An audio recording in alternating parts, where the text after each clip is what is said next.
Six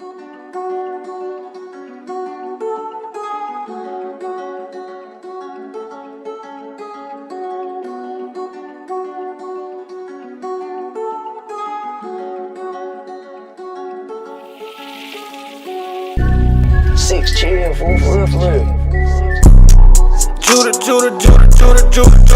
Judah. It would never leave Judah. The scepter would never leave Judah.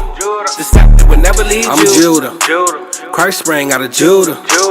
King David was Judah. King Asa was Judah. Don't crowd me up, who gon' rouse me up? Alistair Crowley, your time is up. It's a big mess, I gotta clean it up. Esau, the end of my kingdom's up. On the eagle's neck, I'll press. I woke up from my rest. My rulership is up next. No vex. Judah.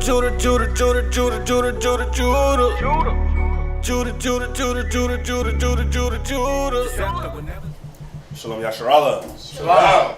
Welcome to another Shabbat class here with ISBHBK. We are located here in Houston, Texas. The school address is 8524 South Braysville Boulevard. Of course, Houston, Texas, zip code 77071.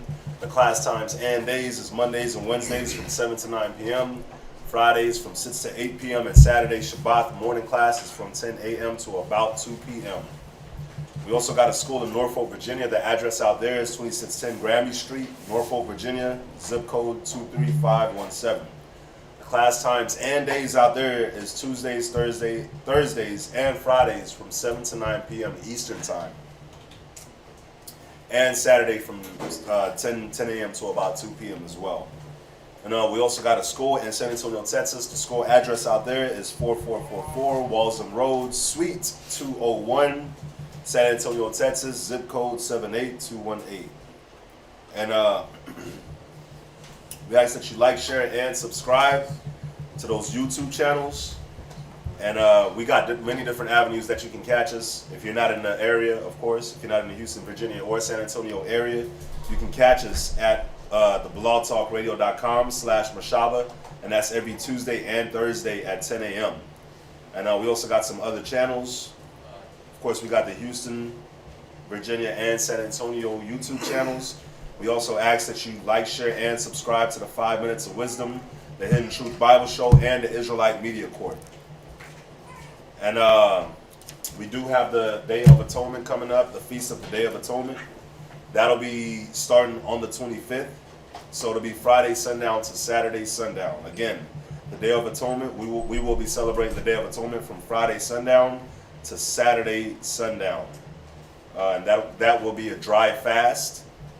So the whole nation will be, taking part in this dry fast to, atone for our sins.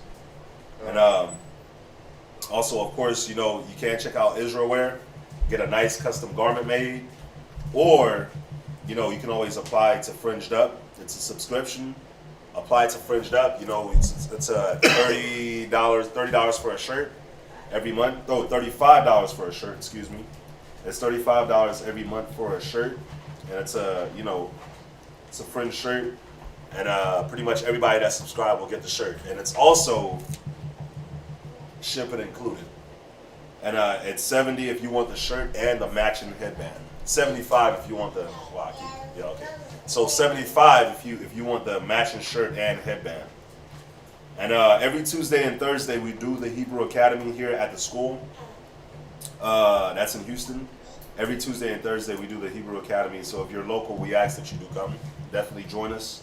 If you want to take that next step and becoming a teacher, the scripture says, every man strive lawfully. So if what you want is to become a teacher, become a leader, then, you must strive lawfully. Go through the same steps as every other brother that you see teaching, went through. And if you're not in the local Houston area, we do a Zoom call, so you can hop on the Zoom and check it out.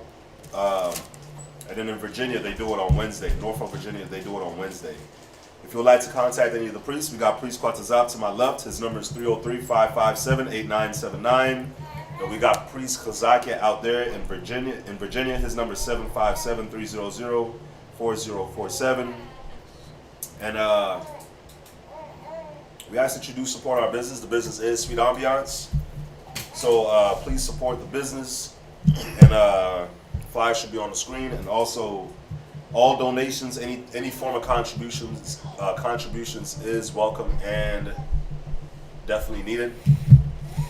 So if you would like to send in a donation, the link is on the screen, the Wells Fargo account. You can always mail it. If you want to mail it in, just hit us up before you mail it so we can give you a proper address to mail it to. And the Zelle link and all that should be on the screen as well. That's if you would like to give a donation. All forms of contributions and donations is definitely welcome and needed. And that's it for the announcements, man. So we'll open it up for class. Today's class is going to be on the topic of, we all fall short. So yeah, I titled it. I just sent it to her. I titled it "The Sorrow of the Godly," and this is going to be. It's a good class. It's a good class. It's going to be definitely a two-parter. So we're going to try to get through the first part of the class tonight, and then we're going to come back Monday from VA and go through the second part. So you got to pay attention. Very good topic. Very good topic, and it's a very needed topic, especially with, and not to put nobody out there, but a lot of the counsels that I've been having to give to brothers, sisters, it's going according and pertaining to this topic about, repentance, godly sorrow, falling several times, getting back up. So, what I want to establish in the first point that we go to is that no one's perfect. None of us, no man, no woman, no child walking this earth is perfect in the eyes of the Most High. So with that being said, there's a few other things that are attached or that should be attached to that mind state. No one's perfect. No one's perfect in the eyes of the Most High, and that right there should lead you to want to do better. Right? There's a word called preeminence, and you can look that up in the scriptures, but when you look that word up, it talks about competing and trying to achieve the highest levels in anything that you do. And really, the Most High, He puts us through different things to see whether or not are you going to try to achieve, or are you going to fall down and not get up. So let's start out. Let's go to Job 15 and 14. And we're going to try to take it slow, but not too slow. It's not a lot of scriptures, but we definitely going to make this point and establish that no one is perfect. I don't care what your fringes is looking like, your beard. I don't care if you smell like frankincense 24 hours a day. I don't care if you're setting up prayers 23 hours out the day, shoe program on the prayers. I don't care. Let's listen to what the Bible tells us about man. Read. The book of Job, chapter 15, verse 14. What is man that he should be clean? Go ahead. And he which is born of a woman, right, that he should be righteous. Right. What is man that he shall be clean? And him that is born of a woman, that he should be righteous. So the Most High is establishing with us, for all those that are born of a man, born of a woman, that we're automatically filthy in the eyes of the Most High. Why? Who knows why? Sis. Right? And we're going to get there, and I mean, good answer. But what is it about man? Why he said, read it again. Verse 14. Right? What is man? Right? That he should be clean. Right. He said, what is man? So what is it about man where we can't attain to the highest level of cleanliness and just righteousness? The flesh chooses to do evil more than righteousness. Right. It's the flesh. It's the battle, like Paul brought out in Romans 7, it's that battle between the spirit and the flesh. The things that I would not. The things that I would not, I would. Right? Because why? In us, we're trying to attain, but he comes back and says, in me there's no good thing because of the flesh. So this point has to really be, and you guys are going to understand why this point has to be solidified. And I don't want to jump too far ahead, but we are going to make this point very, very clear with the majority of the scriptures that talk on it. Okay. Read it one more time, and go ahead. Jump over to Job 24 and 25 and verse 6. 25 and verse 4. The book of Job, chapter 25, verse 4. Right, so I'll read it. What is a man that he shall be clean? And he which is born of a woman, that he should be righteous. Now, is that saying that because we're in the flesh, we don't try to attain the righteousness? Nah. Of course not. The scriptures say rehearse the righteous acts. The law is given for us to try to clean up our act. Okay. Wherewithal shall a young man cleanse his way? Right? By taking heed hitherto thy law. Go ahead. The book of Job, chapter 25, verse 4. Go ahead. How then can man be justified with the Most High? Right? He said what? How then can man be justified with the Most High? Right. See, the Most High is establishing his preeminence, his dominance over flesh. Gun. The spirit over the flesh. That's really what it is.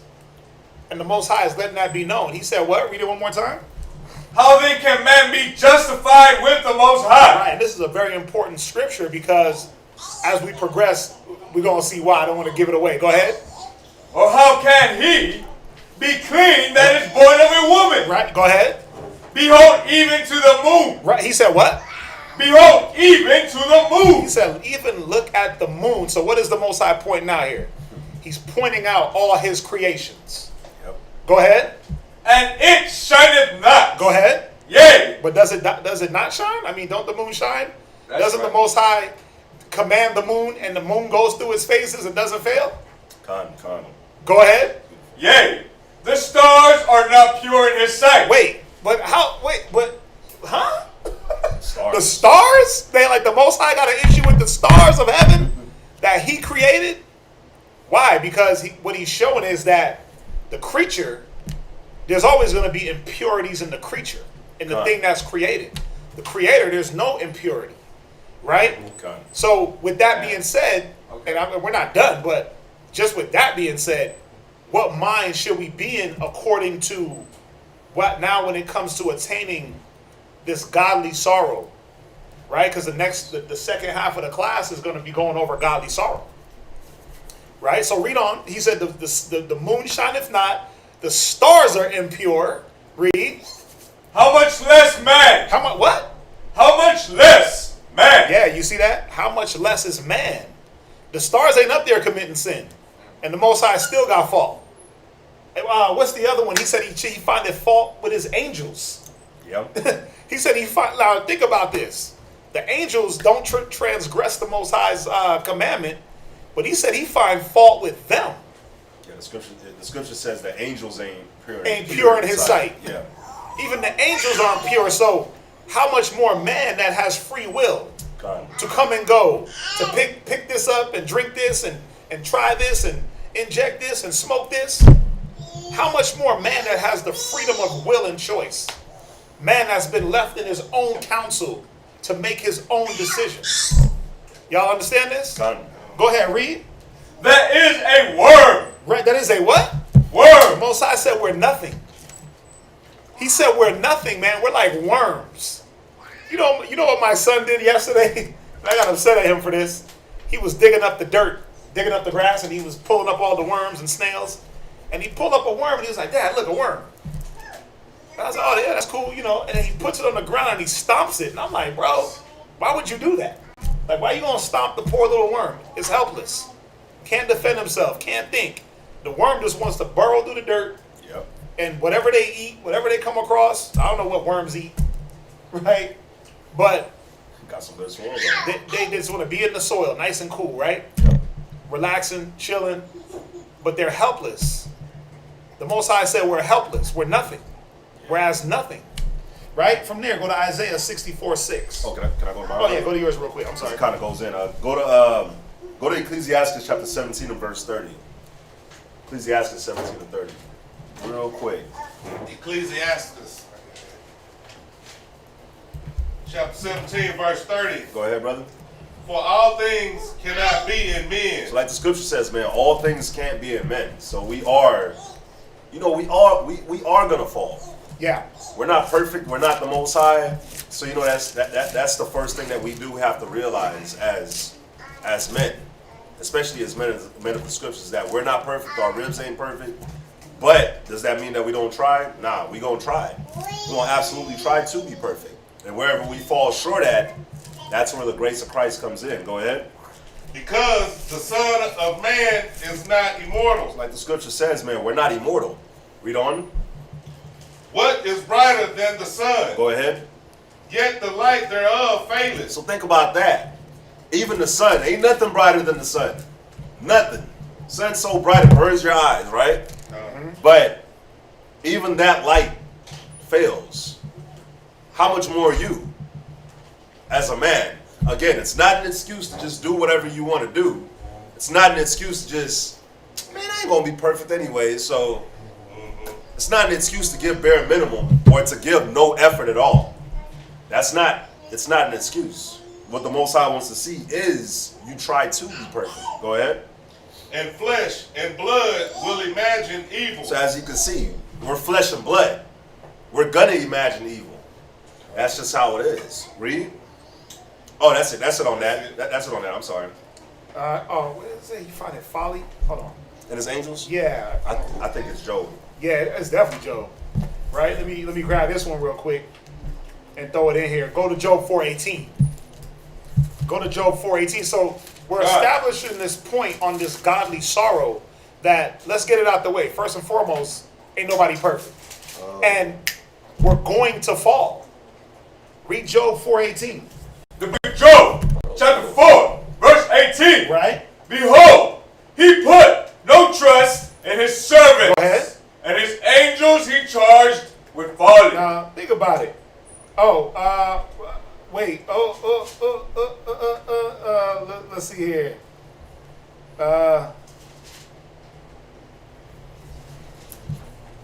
Read up. Read verse 17, actually. It's going to go right in. 17. Shall mortal man be more just than the Most High? Go ahead. Shall a man be more pure than his maker? Of course not. Of course not. Wow. Or else the Most High wouldn't be the Most High and we wouldn't be man. Go ahead. Behold, he puts no trust in his servants. In his what? In his servants. How can the Most High put trust in flesh? When he said, curses the man that trusted flesh and make flesh his arm. Go ahead. And his angels he charged with folly. Come on, man. Read on. How much less in them that dwell in houses of clay, That's us, man. Read. whose foundation is in the dust. Yeah, man. You see, the Most High is establishing his dominance, but he's also establishing there's a certain mind state that has to come along with understanding that we are going to be tempted, and you're not going to beat every temptation. You could be 9 out of 10. You could be 8 for 10, but you ain't gonna be 9. You ain't gonna be 10 out of 10, man. We ain't perfect. There's gonna be some fault in us. Even if you beat the temptation, there's gonna be something that could be pointed out to say, you know what, that was wrong, or you could have went about it this way, or went about it that way. It's not all in us. It's not all in man. Go to Isaiah 64:6. The book of Isaiah, chapter 64, verse 6. And if we're going too fast, slow me down. But go ahead. But we are all as an unclean thing, Right? He said we're all an unclean thing. Read. and all our righteousness Right. are as filthy rags. So again, the question is posed: do we? Well, because that's written, stop being righteous. Stop trying. Do we stop trying to attain to a certain level of perfection that the Most High is looking for? He's not looking for us to walk around like angels. Let's get that out Let's get that out the way. God. He ain't looking for us to walk around like angelic beings, not transgressing a command. What did he tell Moses right before Moses was about to die? He said, I know them. They're about to go transgress. I know what they're about to go do. They're about to go serve other gods. He basically said it verbatim. He said, I know what they're going to do, Moses. As soon as you die, these niggas is about to go do what they do. Yeah. They're about to go eat pork, eat shrimp, crab, lobster, deal with the nations, rebel against their husbands. It's like a dog just waiting to be let off the leash. Yeah, they're like a rabid dog with rabies. It's ready. Just ready to jump from house to house and just do whatever the hell they want. Or that teenager that can't wait till he turn 18 16. or 16. 16, 18, yeah. I'm gonna abide by your rules, but as soon as I hit a certain age, nigga, I'm out. God. That's how we are, man, and the Most High knows that's how we are. But again, I do want to say, to bring the balance, that just because that's known in us, that doesn't mean that we have to fall. Doesn't mean we have to be wicked. Right? That's right. Go ahead, read on.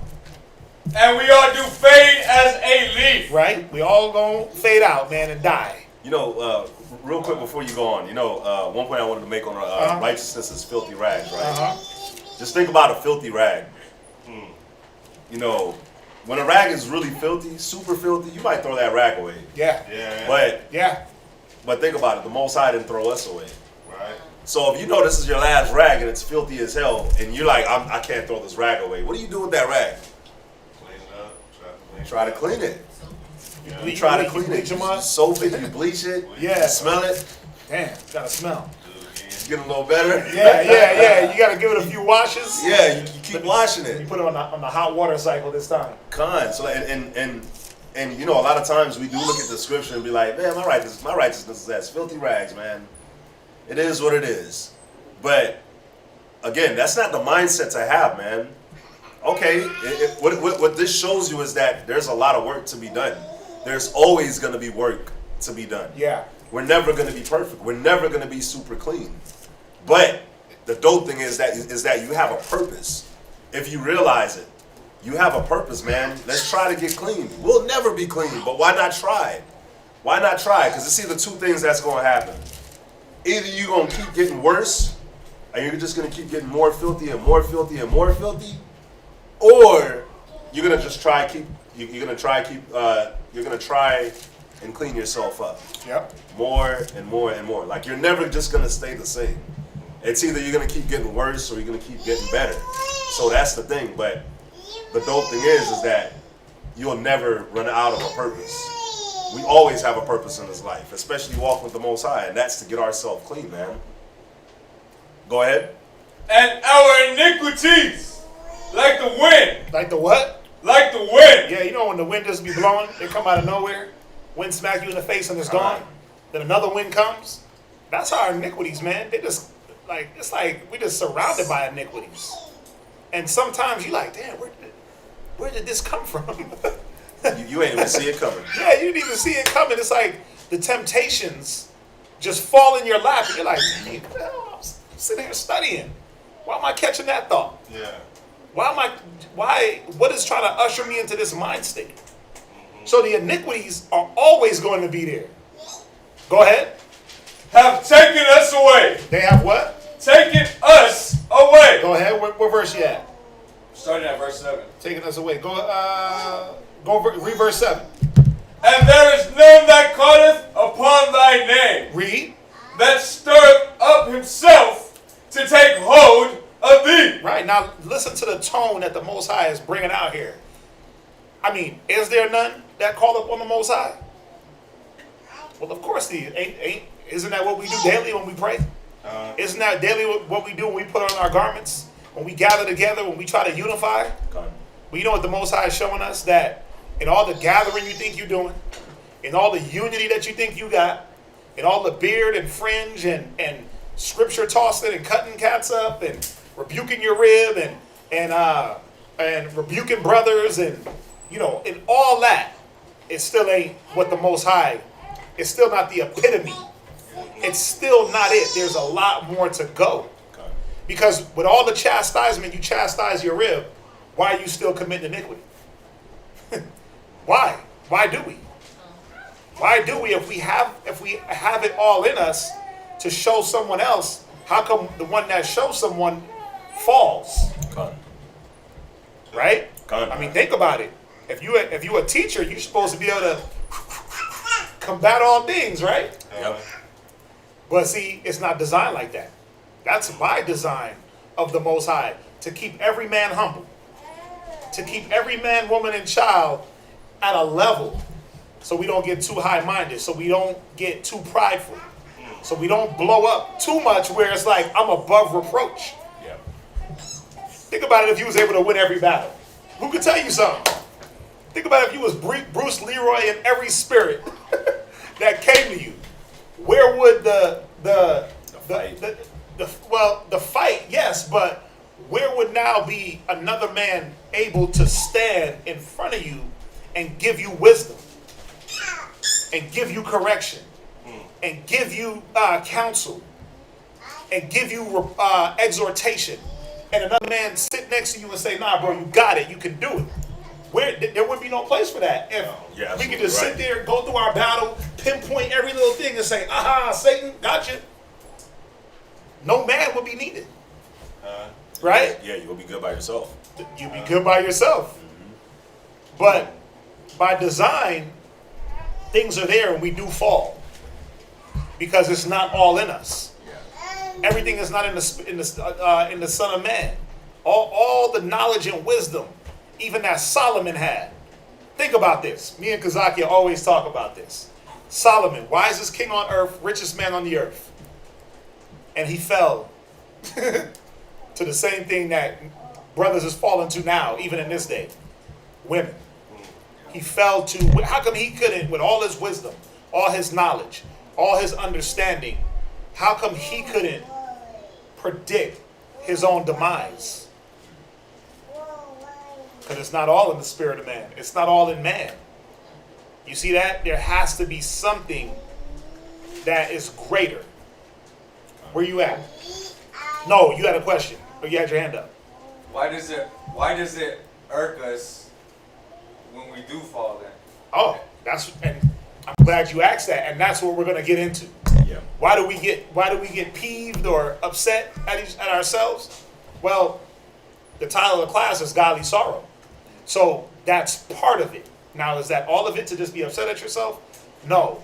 And that segment of the class, that's what we're going to do next week. But I want to establish, man, that the thought process that we should be in. Now, we should be in a thought process of achieving righteousness, always. We should always be in that mind, right? This is not an excuse because we all fall short to just go be filthy. No, this is the calling card that when I do fall, pick myself up, that filthy rag, well, the rag is still structurally sound. You know, you got those certain type of rags in your house where it's filthy and it got holes in it. Oh, yeah, it's just ripping apart. It's just ripping apart. You can't use that for nothing. You can't even hold a hot pot from the oven with that. Yeah. You're like, yeah, this is trash. But we're just filthy, dirty, spotted, right? Spotted, stained with iniquity. The Most High said our sins are like crimson. But he said, I'm going to make your sins white like snow. So we're those filthy rags that all it really is don't discard the rag and give up. But really, just put the rag in the wash. But Let it sit. Let it let sit. it Peroxide. let it soak in peroxide. Not bleach. Not bleach, because that destroys the integrity of the rag. Yeah. Right? Not bleach, but a little peroxide. Right? And it's all about the level of cleansing that certain rag needs. Cotton. Every rag don't need the same amount of care, the same amount of detergent. Some things you gotta pre-treat the stain. Right? Soak it, pre-treat, pre-wash, wash it on steam, whatever you gotta do to get that clean. But it's showing that everybody's even righteousness, everyone's at a different level of righteousness. Yeah. Everyone's at a different level of iniquity, but do we give up? Of course not, right? Where we at? Isaiah chapter 64, verse 7, second Read precept. it from the top. Verse 7. And there is none that calleth upon thy name that stirreth up himself to take hold of thee. Right, go ahead. For thou hast hid thy face from us Right, and hast consumed us. right. Now, is our people not consumed? Of course. The Most High, man, he let the nations just swallow us up. Now, we are in the time where the Most High is starting to reveal and show his face to his people. So what is it showing? That even there was a time when the Most High said, you know what, I ain't dealing with y'all. But now he's in the mind that the people that I call the no people, that are not my people, I'm going to say y'all are my people. So what does that mean for us? That is it about just falling and sitting there? Nah. And just a rhetorical question. Go to Job. Go to Job 40 and verse 1. You know, it's a very good point that you just made. You know, do we just fall and sit there? You know, we've never been, I don't want to jump, but we've never been, as a people, we've never been trained or taught really how to get up fully when we fall. You know, we always have songs, if you fall, get back up, get back up. Aaliyah got a good song. If at first you don't succeed, Yeah. pick yourself up and try again. Right? Pick yourself up and try again. Try again. Try again. Right? So, nah, but real talk, like that always gets preached to us. Get back up, get back up on your feet. You know, if you fail, try again. But we never get taught how to try again. Nobody actually showed us how. You know, so a lot of times, man, we end up making the same mistakes. We never get out the hole. It's like you trying to climb up the rock, you trying to climb up the mountain, and you just keep going the same place. You keep falling off the same place. You might fall at the same spot, a little bit higher or a little bit shorter. But we never get shown a different way how to get up and stand up and don't fall again. And you know, that's what we're going to touch in this class. You know, how we can avoid that fall again. Go ahead, read where you at. The book of Job, chapter 40, verse 1. Moreover, the Most High answered Job and said, shall he that contendeth with the Almighty instruct him? Right, go ahead. Damn. He that proveth the Most High, Right, let him answer it. go ahead. Then Job answered the Most High and said, What did Job say? Nigga, I got it all. I know everything. I'm the man. Read. behold, Right? I am vile. I am what? Vile. Now, what makes us any better than Job? Now, Job was catching hell and couldn't really figure out what was going on with him. Right? And even in all that, did he ball up, fetal position, lose his mind? Oh, I'm not good enough. Yahweh hates me. And just go into like self-loathing? Well, he acknowledged that he's vile. He has no level on the Most High, right? Go ahead. What shall I answer thee? Yeah, what answer do I got, man? And a lot of the times, this is the mind that we got to put ourselves back in to show that little bit of humility so that we can get back up. Sometimes you got to be the toenail. You got to tell yourself, I'm scum. I'm nothing. Yeah. And keep yourself low so that when you do fall, that's one. You ain't got that far to fall. Right? It don't hurt as much. But you can keep yourself in the mind that, man, listen, the only reason why I was able to get so high was because of the Most High. Let me get back to him. You see that? Where you at? Yeah. Second precept, Right. verse 4. Right? I will lay mine hand upon my mouth. Read. Once have I spoken, but I will not answer. Right. Go to Psalms 14 and verse 3.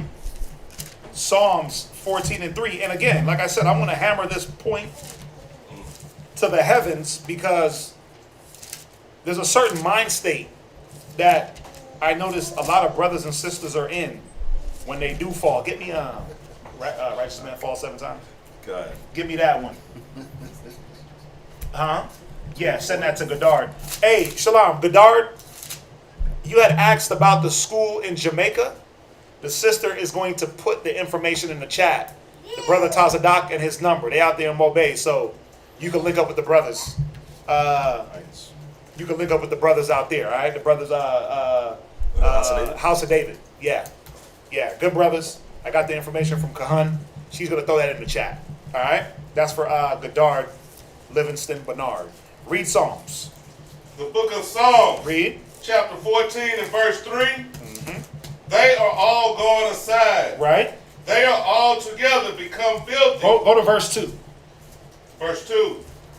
The Most High looked down from heaven Right. upon the children of men to see if there were any that did understand and seek the Most High. You see that? Did any understand and seek the Most High? Now, ain't we all out here trying to seek the Lord, seek Yah, seek the power?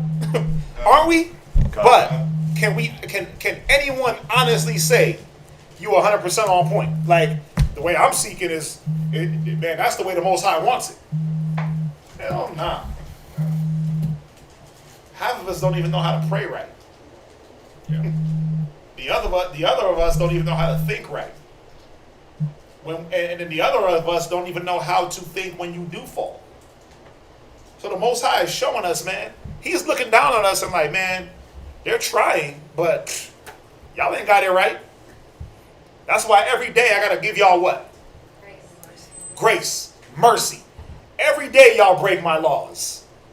Every day you transgress against me, knowing and unknowing, presumptuously and ignorantly. Every single day, man. Every hour. It's patient, man.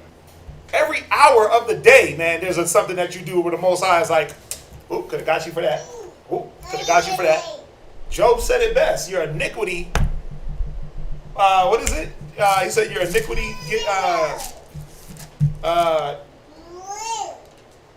Tell something. no, your iniquity. Like the wind.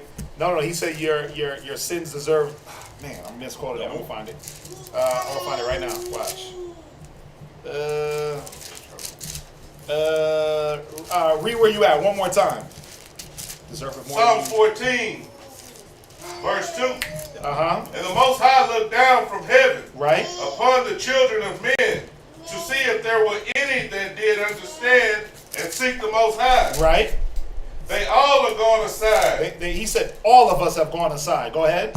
They are all together become filthy. Right. There is none that doeth good. There's none that doeth good, man. None of us ain't doing 100% what the Most High wants. None of us ain't doing 100% the way the Most High wants it. That's why there is grace. That's why there is mercy. We all need it. From there, go to the Job real quick. Man, imagine That's not it. Were you at 12? 11 and 6. It's right at the end. Oh, there it is. Yeah. Job 11 verse 6. The book of Job, chapter 11, verse 6. Go ahead. And that he said, Salakia, and that he would show thee the secrets of wisdom, Right. that they are double to that which is. Know therefore that the Most High exacted of thee less than thine iniquity deserveth. Yeah, man. The Most High gives us not even a portion. He only gives us a portion of what we deserve. Now go back to all the chastisement the Most High done delivered to you. You thought it was like oh my God, the Most High is trying to kill me. And he said that he don't even give you all that you deserve. You thought he was stoning your spirit? Yeah, you thought you thought the Most High was hanging you out to dry, man. You would think, some brothers, some sisters. But he said he don't give you all that your iniquity deserve. Why? We wouldn't be able to take it. And because he knows what's in the heart of man. He knows the flesh, man, he knows the flesh is garbage. The Most High knows that. But can it be beat? Oh yeah. Can we attain perfection? Yeah, to a level. To a level we can. To a level we can, and then we know there's going to have to be that twinkling, that changing in a moment where we all walk perfect. Right from there, go to Romans 3:23. The book of Romans, chapter 3, verse 23. Right? For all have sinned and come short of the glory of the Most High. Yeah, man. I mean, what else is there? We all have fallen short in some way, shape, or form. Even when you thought you was the ultimate law keeper, and you thought you was doing everything super right, and you knew the law in and out, and you touched the unclean thing unknowingly, and didn't wash yourself. You broke the law. There's so many instances I could go through about just the law itself, or even being found blameless. A lot of us don't know how to do that. We think that everything has to be done with the sledgehammer and with a hard iron fist. But what about being found blameless in the eyes of man and in the eyes of the Most High? It tells you about the tongue, right? If any man bridle his tongue, he's what? It tells you that if a man can bridle his tongue, he's basically a perfect man, right? But no man can bridle his tongue to the point where you can appease every single person, right? Well, you can't appease every single person when you talk. There's people getting offended by what I'm saying now. There's people that's feeling it. There's people that's not so sure. Why is he talking so loud? Why is he screaming? Why is he so aggressive? You see what I'm saying? But then some people are like, man, I love the energy. Bring it out. So just to show you all that, no matter how it comes, there's always going to be in the mind of man, wait a minute, why is it coming like that? Why are you doing that? Now, I'm not being found blameless in the eyes of some people, but in the eyes of some I am. So you see where even trying to attain perfection in that way is hard, and why the grace got to be there for everyone. Where you at? Go to Proverbs 20 and verse 9. Go to Proverbs. God. The book of Proverbs, chapter 20, verse 9. Right? Who can say, I have made my heart clean? Go ahead. I am pure from my sin. Right. I mean, let's be real, man. Who really can say that? Anyone online can say, I'm pure. I'm clean. My filthy rags are like white robes. My scarlet sins are now pure as snow. You know why you can't say that? Because as soon as you cover up that scarlet and make it pure, here comes something else to make you filthy. Here comes another stain on that garment. As soon as you clean up one spot, damn, I spilled wine over here. Then you look over like, damn, where'd that come from? Man, you get that, oh man, where'd that get? And you making more mess trying to clean than what you getting. You see? Because right now at this point, the only thing to do is to keep trying to clean up. Not settle for, well, man, if I'm going to keep getting dirty, I just ain't going to clean up. Yeah. The whole point is to keep cleaning. Damn, spot right here. Let me get that. Got that? Let me examine. Oh, snap. Got that. Oh, snap. Damn, got that spot right there. You know, it's a constant maintenance. Yeah. It's just like your clothes. You got to constantly clean your clothes, constantly clean your car, constantly clean your house, constantly clean everything. You know what I'm saying? So it's just, when you look at anything that we as humans make, it's a constant maintenance.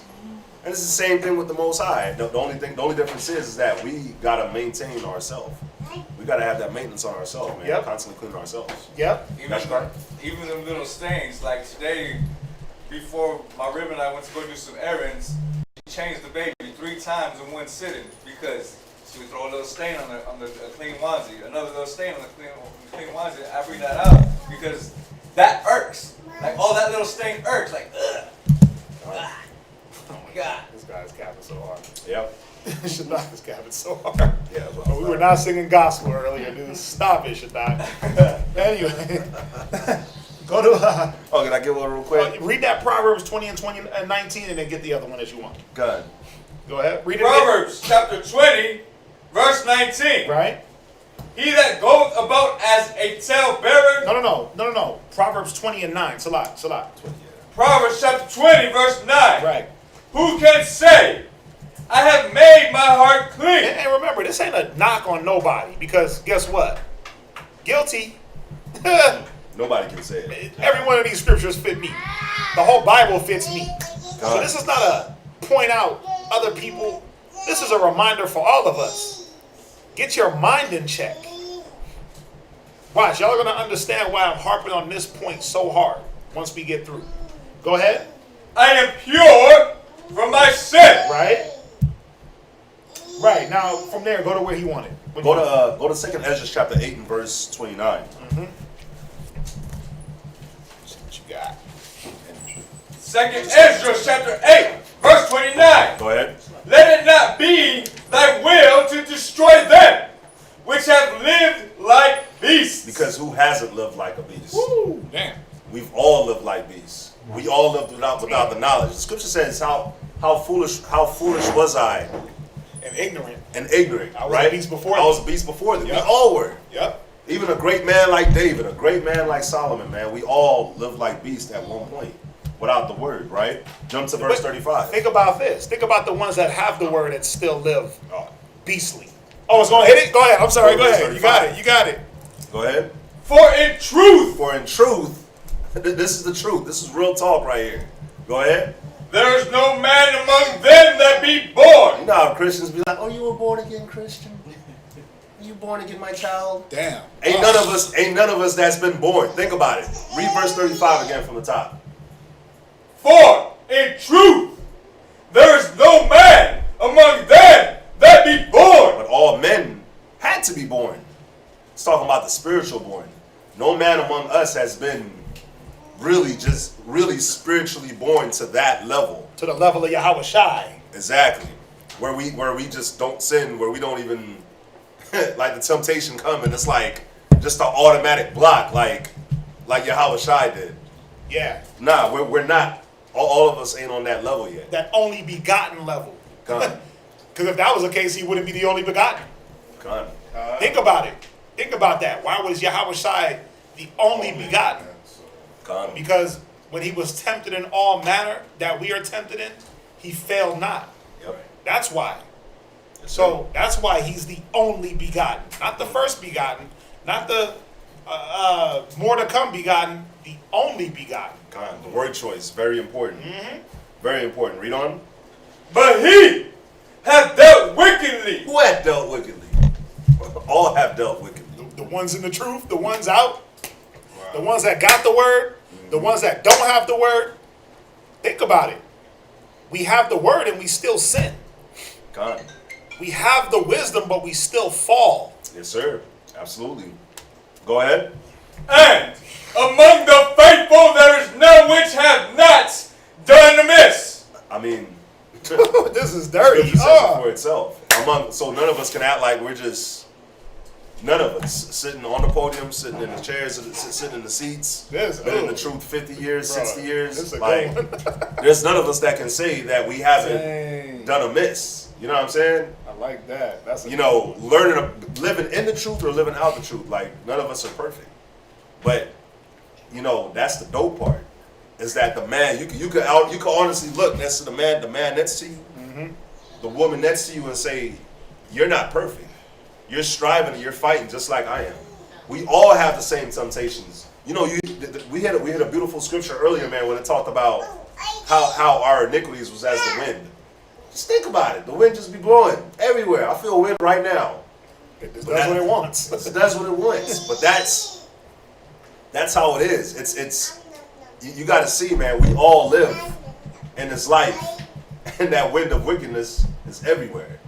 It's all around us. Yeah. So yeah, we're not perfect. All things are not in us. There's gonna come a point where we're gonna fall, where we're gonna slip. You know what I'm saying? So Even if you don't commit blatant sin, there Yeah, are there's that still too. instances where you can be found not blameless in a situation. God. See, I'm trying to show y'all that it ain't really just all about committing sin. Like, oh, you're just gonna automatically be a sinner. It's like offense. Yeah, that's what I mean. You offend people sometimes, and you like, oh crap. Sometimes you might say something, you say it a certain way, and you like, damn. If maybe the person has a thick skin, so it didn't even affect them, but you got to come back and be like, bro. I didn't mean that. And then they're like, nah, bro, what? Chill. But somebody else, they would have been like, yeah, bro, you did kind of Came at me kind of hard. Yeah. Rubbed me the wrong way. So that's what we're trying to show y'all that it ain't just about sin. Like, oh, you just gonna go eat pork. you was gonna commit adultery. Bruh, like, You might be clean from all that, but you might deal with a person the wrong way, and now you're not blameless. check this out. The other day, I went to the grocery store and I bought some Thousand Island dressing. And right below the Thousand Island was bacon. I didn't even realize it. I already smashed 2 burritos. Dang, with the bacon taste. Yeah, but then I had some Doritos, the spicy Doritos that had the bacon inside too.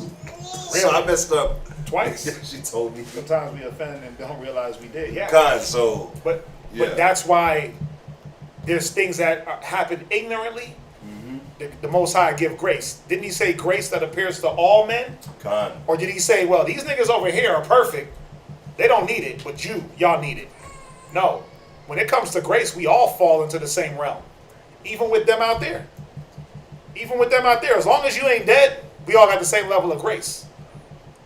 So we can't be so high-minded, because I'm going to show you what that high-mindedness does. It's actually to our detriment. Right? So, did you finish that? Yes, sir. Yes, sir. Go from there. Go to, we did Romans. We did, go to Ecclesiasticus 7:20. Somebody else get 1 Kings 8:46. The book of Ecclesiasticus, chapter 7, verse 20. Go ahead.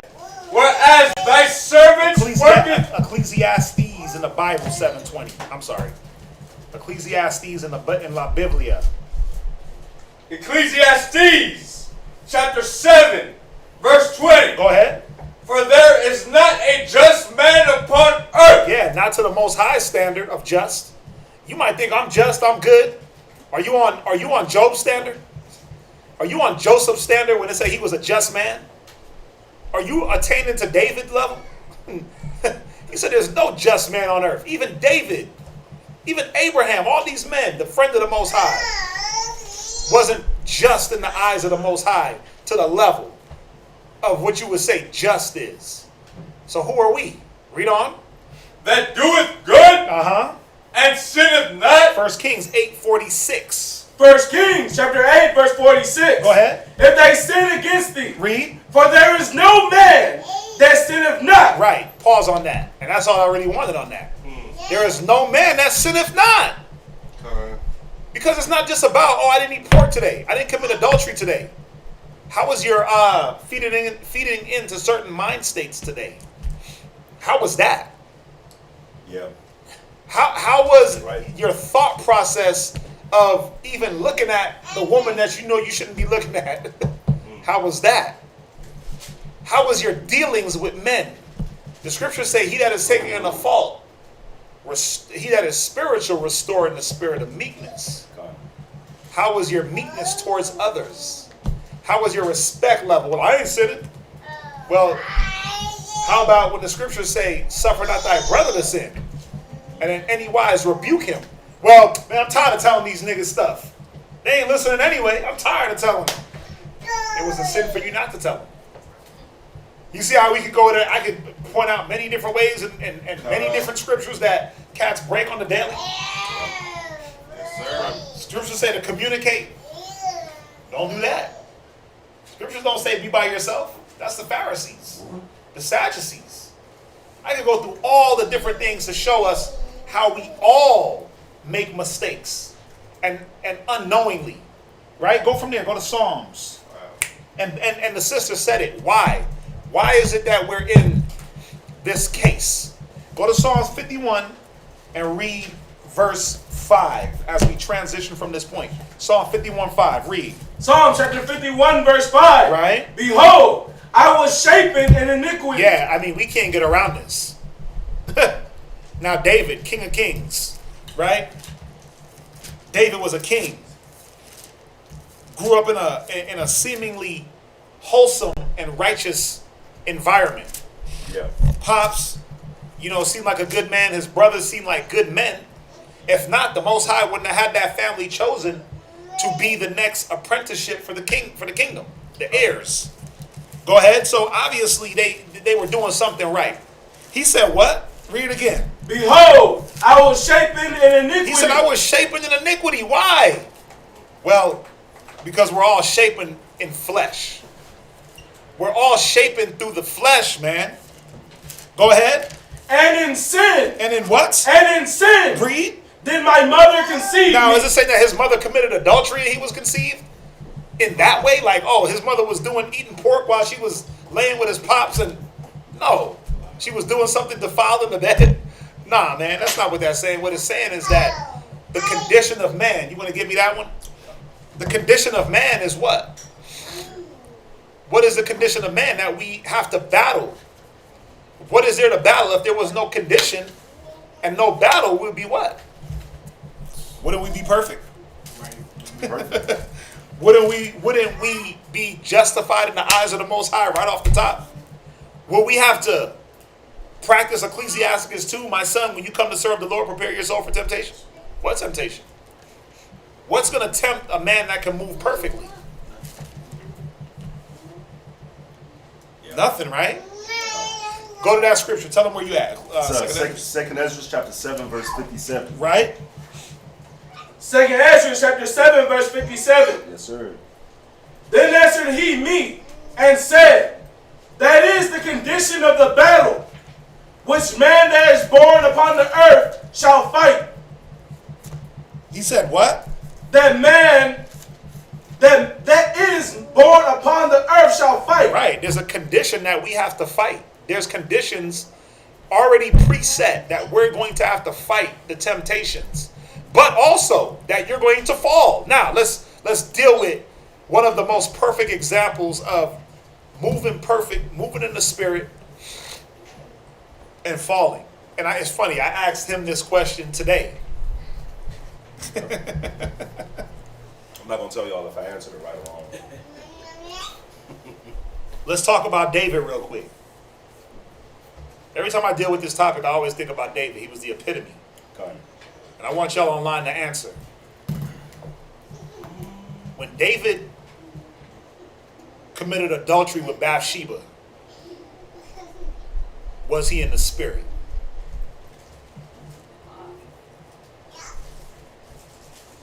And while y'all think about it, give me Romans chapter 7, verse 18. Was David in the spirit when he committed adultery?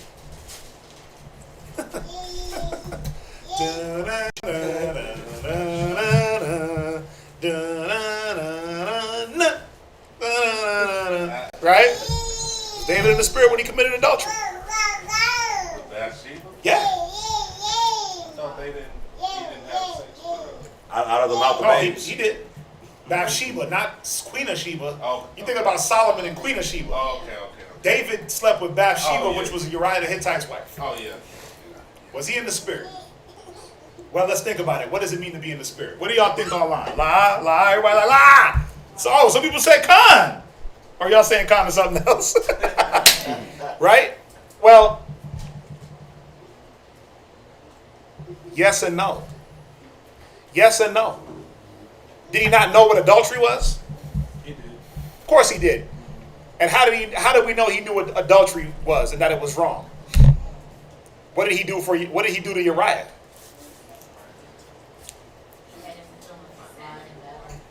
Right. Make sure y'all raise your hands. He did what?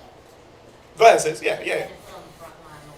He had him basically put on the front line of war, knowing that if this man is killed, this woman is loose from the law of her husband. So he was in the spirit, knowing, wait a minute, let me try to circumvent the law. Right? But he knew it was wrong. Even what he did with Uriah, he knew that was wrong. He knew he couldn't be justified in the eyes of the Most High with that. Right?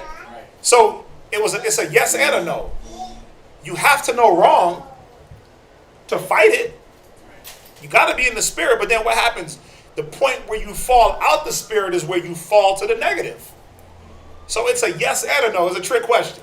I wanted to see what y'all were going to say.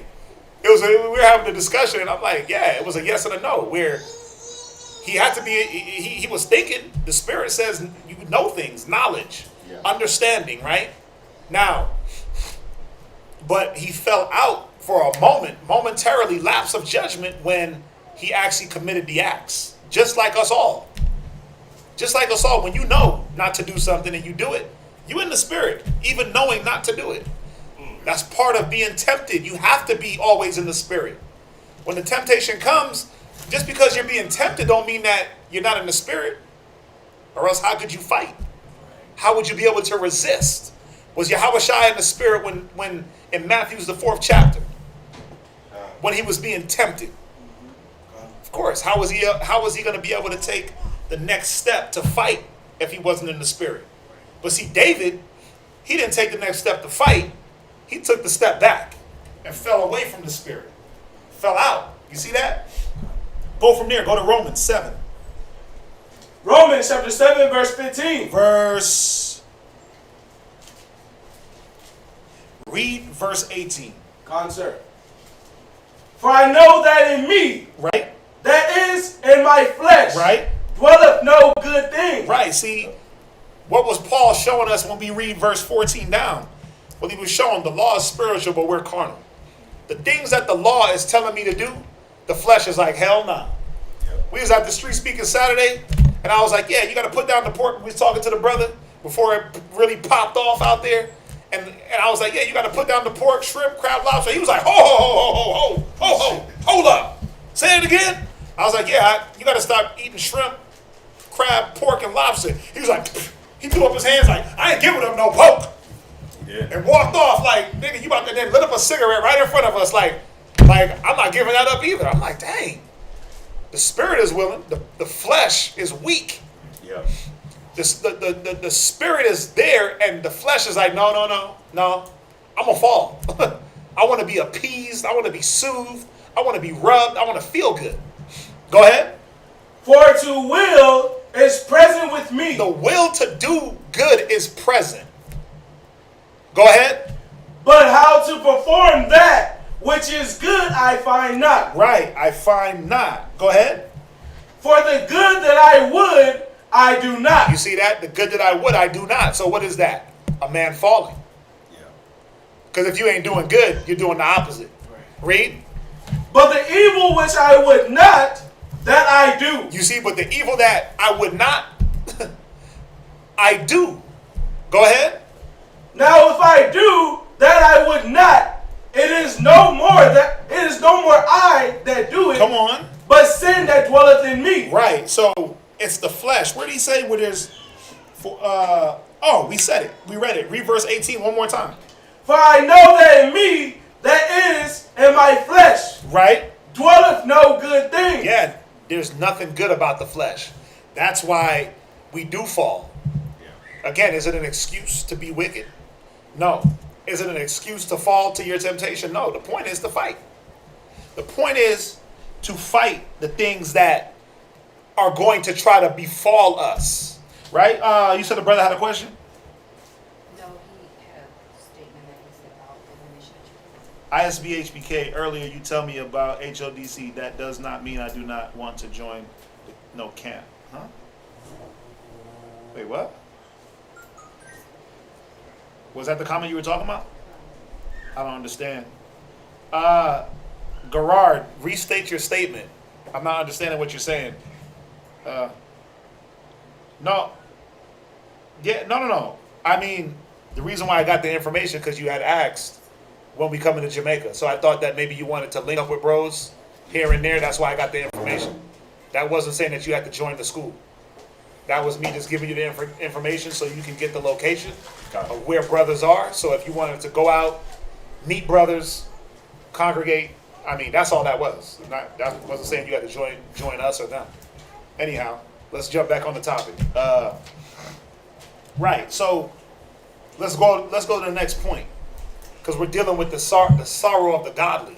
Now, with all that we went through, we're not perfect, right? We're going to sin. It's bound to happen at some point. Why do the majority of us not obtain to a level of godly sorrow? What do y'all think? What is the one thing that we do? What's that? We condemn ourselves. We self-condemn. We self-loathe. It's right on point. We forget that we're flesh. We forget how the Most High created us. Now, He didn't create us to sin, remember. He didn't create us to sin, but where good is, evil is also present with me. This is the condition of the battle that man on earth must fight. And we forget that, wait a minute, you can't win every fight. Yeah. You ain't going to win. There's going to be an opponent that's stronger than you. God. You can't win every single battle. Does it mean because you lost that you're wicked? Give me that. Just man fall. What is that? Proverbs 24:16. Yep. Give me that. Proverbs 24:16. The book of Proverbs, chapter 24, verse 16. Go ahead. For a just man falleth 7 times. Wait, he does what? Falleth 7 times. Wait, so if a just man falls 7 times, a just man falls 7 times. Why? What makes him just? The fact that he fell? The fact that he keeps trying again, he keeps getting back up. The fact that he keeps getting back up. That's what makes a man just. So what's that telling us to add to what we just read? That you're going to fall. It wasn't about the fall. What made David and the Most High's relationship, what made the Most High look at David the way he did? And I'm going to jump this a little bit. Was it the fact that he did what he did? Because David had a few sins. I mean, technically he committed murder. He had adultery, and he numbered the people. Yeah. Those are the 3 sins that the Bible speaks of with David. He was a 3-time sinner. He was a 3-time loser. 3 strikes. David was 3 strikes, right? He's supposed to go to jail for life if he was in Cali, right? He was a 3-strike loser. Why didn't the Most High condemn David to hell? Because David didn't hide it. He always went back to the Most High. Right? Right. Every time he did something and went off, he would always find his way back. Or he'll always try to go back. Yeah, he didn't, I like it, he didn't hide.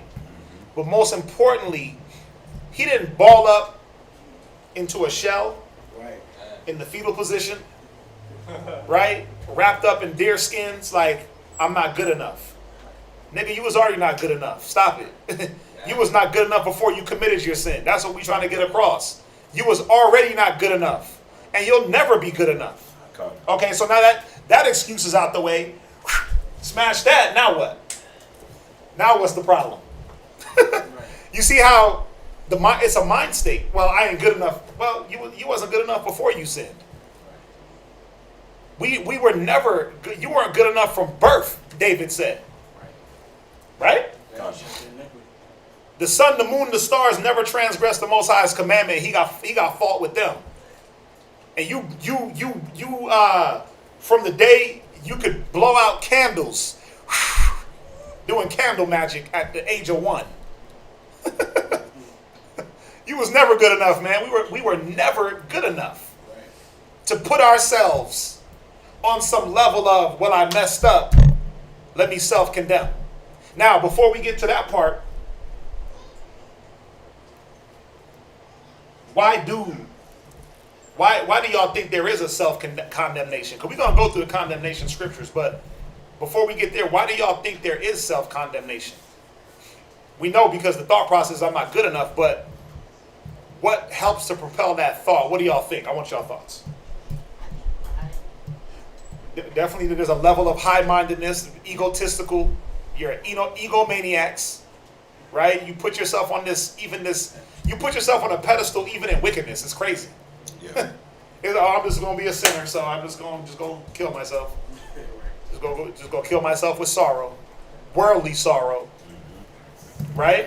What else? What y'all think? I want y'all to think. I want y'all to involve. Y'all online, y'all can throw on comments too, man. Can you restate that question? Make sure you raise your hand. Why do some get into the level of self-condemnation? Well, we know because they look at themselves in the wrong light.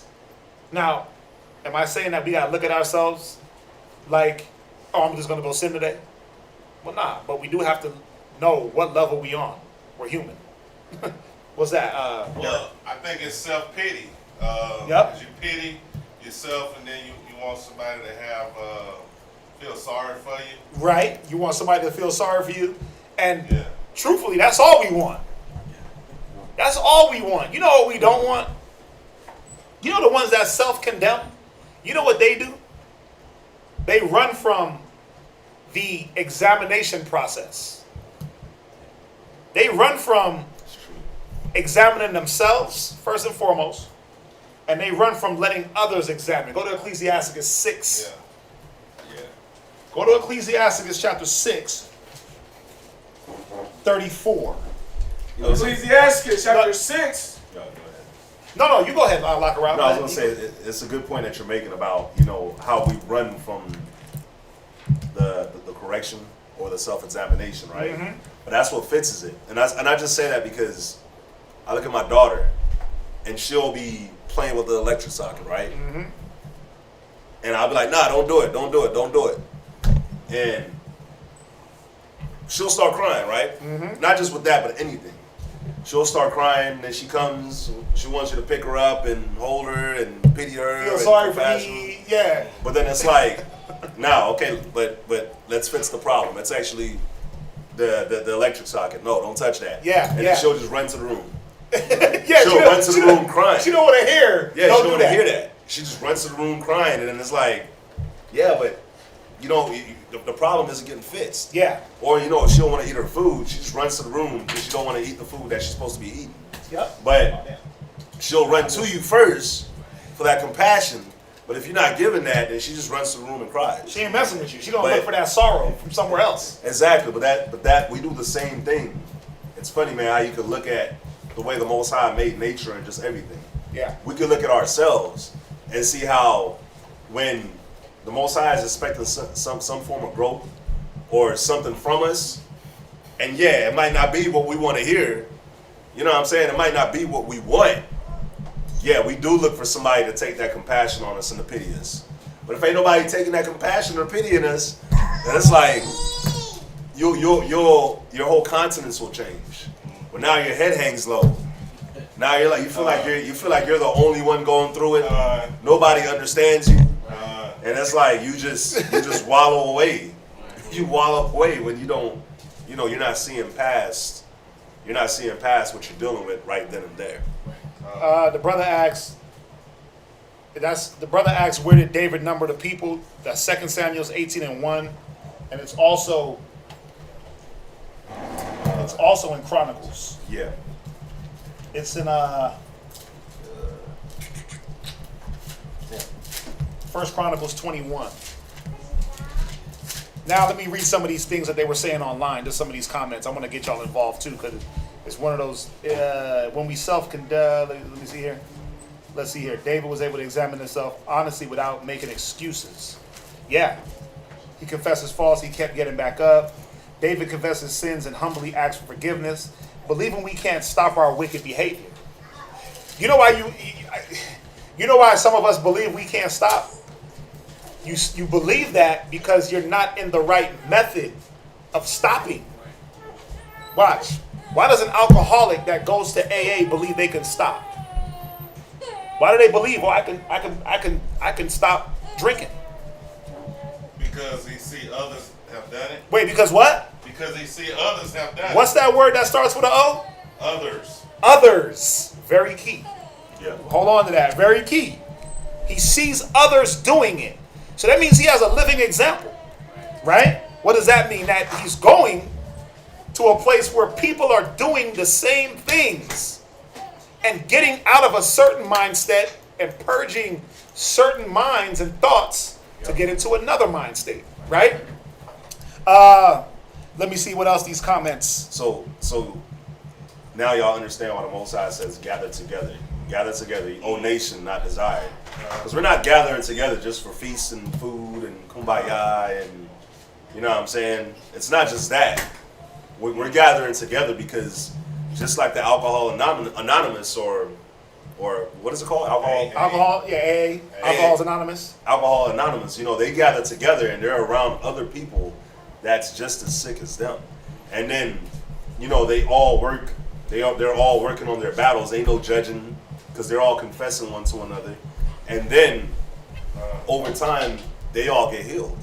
You see what I'm saying? It's the same thing. That's why the Most High says we need to gather. Iron sharpeneth iron. Unity is like ointment. Yeah. Unity is like ointment. What do you do with ointment? I was just going to say that. Use ointment to heal, man. You got a cut, you got a wound, you put some ointment on that. The ointment helps it to heal. So it's the same thing. That's why the Most High said, gather together. You know what I'm saying? Communicate all these different things, because that's what's gonna help our people. Our people sick. You know what I'm saying? We all sick. We all got something that we dealing with, or that we came with from the world. So, you know, we come together, we fix one another, and then we teach others to do the same thing. That's why the Most High said come together. Right. You were gonna say something, sis? I was just gonna say they also have like accountability partners that tell people that have gone through the same thing to let them know. I know what you're going through. Yeah. I've been there, done that. So Yeah. we can go through it together. So that helps too. So that's part of They have experience. They have experience. A living experience. It ain't like, oh, this dude went through it, but we never seen him do it. And he died 30 years ago, but follow him. Right? There's experiences that, watch, just read where you at. Ecclesiasticus 6:34, read it. Ecclesiasticus chapter 6, verse 34. And a lot of what y'all are saying online is right on point. It's right on point. Go ahead. Stand in the multitude of the elders. Do what? Stand in the multitude of the elders. Yeah, you run from that. You run from that because you know what the elder statesman, what the experience is going to tell you. Read. And cleave unto him that is wise. Go ahead. Be willing to hear every godly discourse. You know what the crazy part about the ones that self-condemn? It ain't like you self-condemning by yourself, like literally just off in a room with the door locked. No, them saying that you hang out with family. You go kick it over here with these people. Go to the bar. You go hang out with this person doing this activity, hanging out with that person doing that activity. You know how we know? You tell us. Yeah, I was hanging out with my family, such and such, and I got into it with an argument, and you tell us everything, and we're like, but you going through some things. Why you hanging out with the ones that can't give you the strength? You going through hell right now, but you got the leisure to go hang out with your family, to go be around the ones that are gonna add hell to you, the ones that will literally put the chains around your hands and walk you into the pit. You gonna be with them? Yeah. Hold up, wait a minute. But a lot of brothers and sisters be telling on themselves. You be telling on yourself, and it's like, wait a minute. Okay, now we see why you catching it. Yeah. Because you don't want to be around the experience.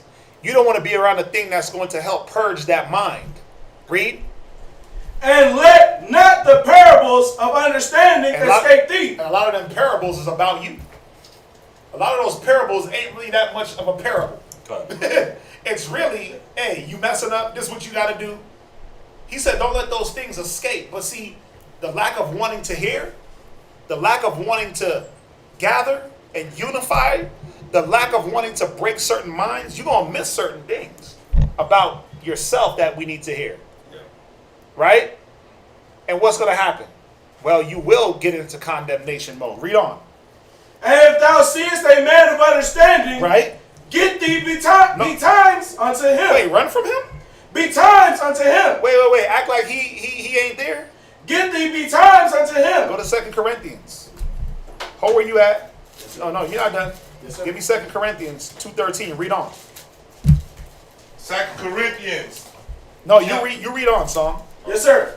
And if thou seest a man of understanding, get thee betimes unto him. Go ahead. And let thy foot wear the doorsteps of his door. Yeah, it says wear out your welcome until you get it right. No. I didn't want to bother you. But bother me. Bother us. That's what we're here for. We're here to be bothered. We're here to get to the point where it's like, damn, okay. We gave you everything. But for some, and especially the ones that get into this mode, man, we can't get you on the phone for 5 minutes, 10 minutes without you trying to. All right, brothers, I gotta go. Can't deal with it. Can't. I don't want to hear. I'll take. And you know that comes from a lack of examination. You know, either a lack of examination or a lack of care. Because if you don't care, then yeah, that's what you're gonna do. Yep. You know, it's just like somebody that's sick. They know they got an issue. They feel it, but they never go to the doctor to get it checked out until it's too late. Mm-hmm. You know, you have that, people that don't care. But if you do care, then what's the next step? The next step, like we were going over, it should be that that examination. Right. And through that examination, you'll be like, okay, well, who's gonna help? Who's helping? Who's not helping? Whose advice is working? Whose advice is not working? You know what I'm saying? Like it's a real step back to stop and just look at the situation as a whole. And that's all the Most High be wanting. It's just breathe, step back, and analyze. We have a brain for a reason. You know what I'm saying? And the Most High wants us to stop and just analyze. Who am I with?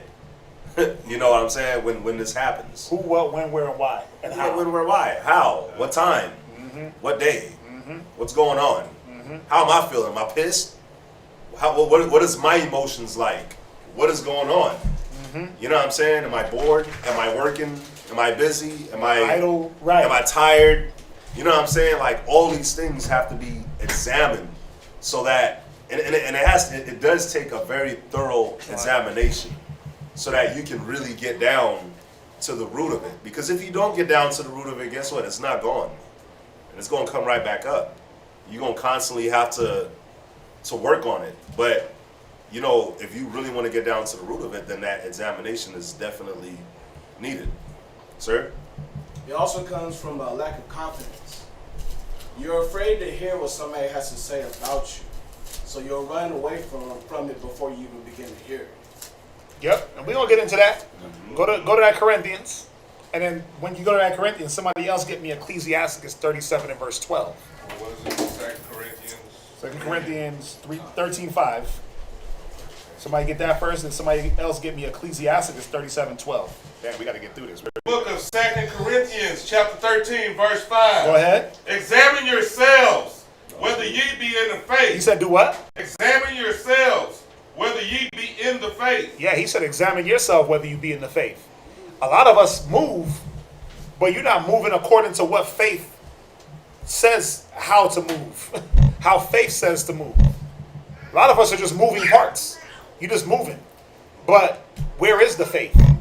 Where is the faithful moves? Where is the walking circumspect? Some of us just walk. But he said examine yourselves. So what does that mean? What does that mean when I feel something? Wait a minute. Like when a woman suspects herself of having breast cancer. What does she got to do? Well, they teach y'all how to do self-examinations, right? Lift the arm, feel the lobes, the lymph nodes, go around, right? I don't know exactly how to do it. I watch too many medical shows. But you feel it and you examine yourself for what? What are you examining for? For what? For lumps, right? What does the lump represent? What is it? Sis. Possible malignancy or abnormality. An abnormality is what I'm looking for. Something that don't belong. You're looking for something that wasn't there previously. Wait a minute. Yeah, I feel strange. That wasn't there a week ago. The hell? Hold up. And then you do what? Now you get on guard and you start checking the other one, right? And you looking around and like, wait a minute. Okay. No, that ain't on the other side. That wasn't there last week. Wait a minute. Because why? I was examining myself last week. I examined myself the week before. I examined myself the week before.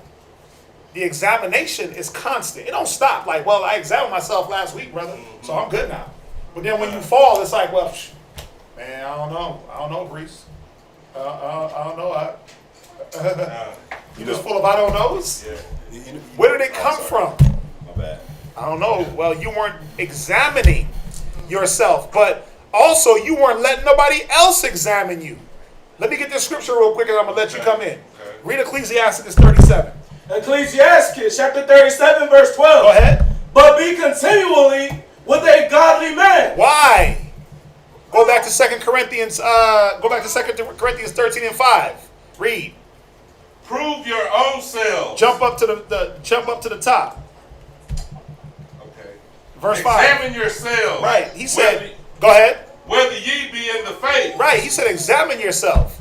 And if you don't want to self-examine, he said what? Read verse 12. But be continually with a godly man. Go ahead. Whom thou knowest to keep the commandments of the Most High. Read. Whose mind is according to thy mind. Read. And will sorrow with thee. Come on. If thou shalt miscarry. If thou what? Shalt miscarry. See, the Bible is telling us, man, you better be around somebody for when you fall. Yeah. You better be around somebody that knows whether you got cancer or not. They could point out, wait a minute, you got a little bit of melatoma going on in your left cheek right here. What's happening? That's cancerous. Because in that scripture, when it says miscarry, it's not talking about just childbirth. It's talking about Anything that at all. goes wrong. Anything that goes wrong in your life. When you drop the ball. Yeah. Wow. When you lose hold of the commandment. Right? Read Corinthians 13:5 again. 2 Corinthians chapter 13, verse 5. Read. Examine yourselves. Go ahead. Whether ye be in the faith. Read. Prove your own selves. Come on. Know ye not your own selves. You know what? Know ye not your own selves. Some of us don't. Some of us don't know ourselves, unfortunately. Some of us don't know what is good and what to give to ourselves. Some of us don't know how to examine. Some of us are not equipped. I mean, listen, there's a lot of us online and here that are brand new, that are new to the truth. And you don't even know what certain spirits are hitting you at the time. You don't know you're rolling in pride. And somebody's like, hey, you're rolling in pride right now. You're like, huh? Really? No, I'm not. That ain't me. Or there's just no one around to tell you, so what do you keep doing? What does a child without correction keep doing? They keep doing the same things over and over. Over and over and over. And then you got to up the correction. But if there's no one to correct, if there's no one to show that person, hey, this is what you're moving like. This is the spirit you're in right now. You're going to think it's okay. Some of us, the problem is you don't know how to examine yourself. You think you do. You think you know how to examine. But instead of doing the right thing, what do? You run. You run from the physician. You run from the examination. You run from the, hey, how you doing? Shalom, sis. How's it been? How's it been going? Those like 5-6 words make a lot of brothers and sisters cringe. You're like, don't ask me. Don't ask me. Don't ask me. Okay, as soon as class is over, as soon as they set up prayers, while they setting up prayers, and when they turn to the east, facing this way, when we do the four corners, when they turn towards this way, you hear the door open and close, and you're like, man, who left? Oh, snap. Damn. Really? You dip off when brothers turn this way to do the four corners. Because you don't want to hear, hey, Shalom, how's it going? How you been? What's up? What's happening with you? You don't want to get that examination because you know what we're good at? You know what we're good at doing? And I've picked it up from brothers above me, looking at a person dead in their spirit and saying, okay, I may not be able to pinpoint the exact issue, but you're dealing with something. Look a man dead in his face, a sis dead in her face, and be like, you good? You all right? What's up with you? The scriptures say to know the estate of your flock. So we'd be wrong and remiss to not take that care, that diligence to ask and try to figure out how we can help. But see, a lot of us run from those, how you doing? What's going on? Like, people hate that. What's going on? Oh, nothing. You mad quick with the nothing? No, I'm good. You start speeding on the conversation. I'm good. Maybe you might as well have the Roadrunner horn attached to your back. And that's if you even do try to come around. That's when they do decide to come up out of their little shell and be around. And it's like, no, everything's all good with me. How? How could everything be all good with you when you ain't dealing with no strength?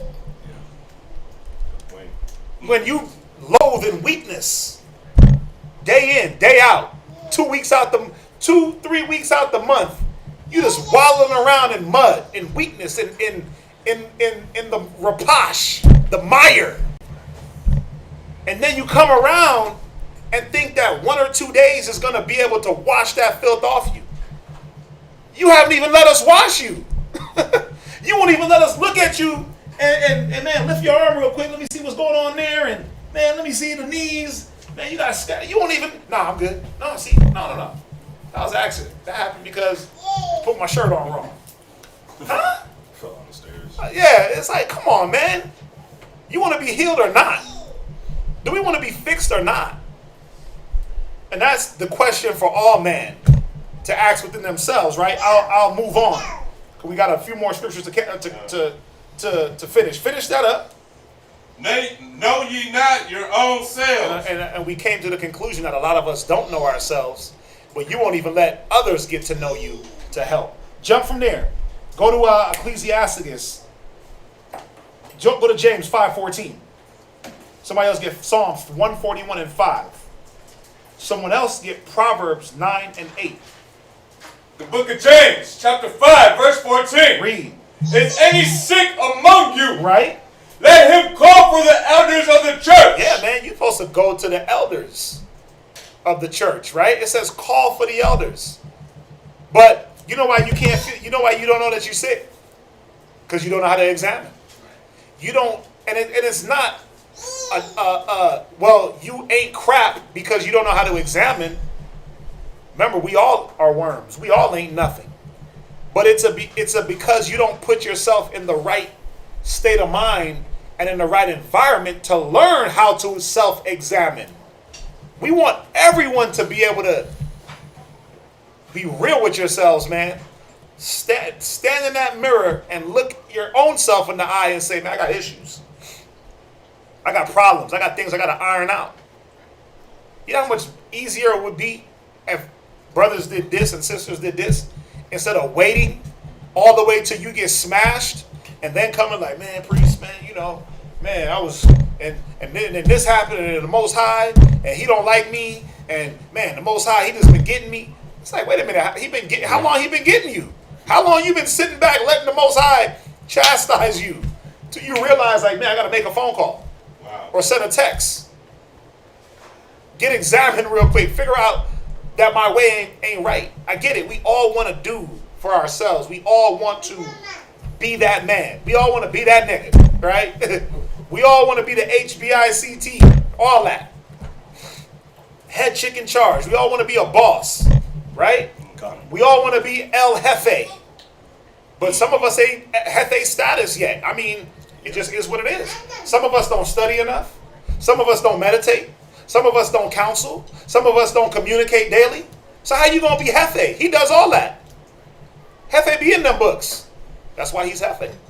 Jefe communicates daily. That's why he's Jefe. Jefe knows what's going on with him. That's why he's Jefe. You know, one thing that I wanted to say, you know, for a lot of us, we always wait till, you know, our bodies like completely broke down for us to realize what's going on. But when you look at a doctor, right, a doctor can just look in your eyes and he put the little light in your eye and look behind your eye and be like, oh yeah, your sugar's low. Yeah. Oh yeah, you, this is too high, this is too low. Just by like putting that little light by your eye and examining your eyes, right? So I say that just to say, you know, if we were super on point, there's a lot of our body gives us a lot of signs when something is wrong. A lot of us get headaches every day. Every day. That's not normal. Dehydration. There's something wrong. Your nails, the color of your nails, there's something wrong. You know what I'm saying? Like the color of your eyes, there's something wrong. The smell of your fart, the excessive farting, like all the things that your body does, it gives it away. It gives it a warning sign, but these warning signs, they're so small and minute that it's like, you'll just be like, you didn't even realize that your fingernails was a different color, right? Or you don't realize that your eyes is a little yellow. It's a little bit yellow or a little bit red. You don't realize these things, and you just keep going, and then the problem becomes big, and then it becomes bigger, and then now, you know, we waited too long, and now we in the hospital, we in the doctor. But think about if we were really good at just, man, my eye. This is probably what's up, my eye. Or my nails. Yellow eyes, this yellow nails. This is probably what's up. And that's that, you know, that's just not saying that's taking it over the top or anything, but that's the level that we should all be striving to when it comes to the spirit, when it comes to us, man, and just living this life is okay, the Most High is going to show. That's why it's good to meditate, you know, because he said to meditate, but it's not just sitting there humming. It's meditating on the scriptures, because as you're meditating on the scriptures, then you start to, you're not just meditating on the scriptures, but you're meditating on your life as well. So then you start to see different things and different patterns, and you get to see those small little minute things when the Most High is trying to show you something. When he's just looking at your eyes and he's like, your eyes is red or your eyes is yellow, and he's showing you that your spirit is red, your spirit is yellow, but just through a different way, you'll be able to pick those things up. Watch this. Go to Ecclesiasticus. Who read last? What'd you read? James chapter 5, verse 14. Right. Read that, James. Go ahead. Is any sick among you? Right. Let him call for the elders of the church. Go ahead. And let them pray over him. Go ahead. Anointing him Read. with oil in the name of the Lord. Come on. And the prayer of faith Uh-huh. shall save the sick. The what? And the prayer of faith shall save the sick. Right. Now, go to Ecclesiasticus 18 and verse 20, just on what he was saying. Actually, you're going to read verse 19. 18 verse 19? No. You good. Yeah. Read Ecclesiasticus. What did I say? 18 and 19? Yes, sir. Read that. Ecclesiasticus chapter 18 verse 19. Right. Learn before thou speak. Right. And use Physic. physic. Right. And use physic, or ever thou be sick. Right. Let's look that word up. Check this out. It's P-H-Y-S-I-C-K, right? Yes, sir. P-H-Y-S-I-C-K.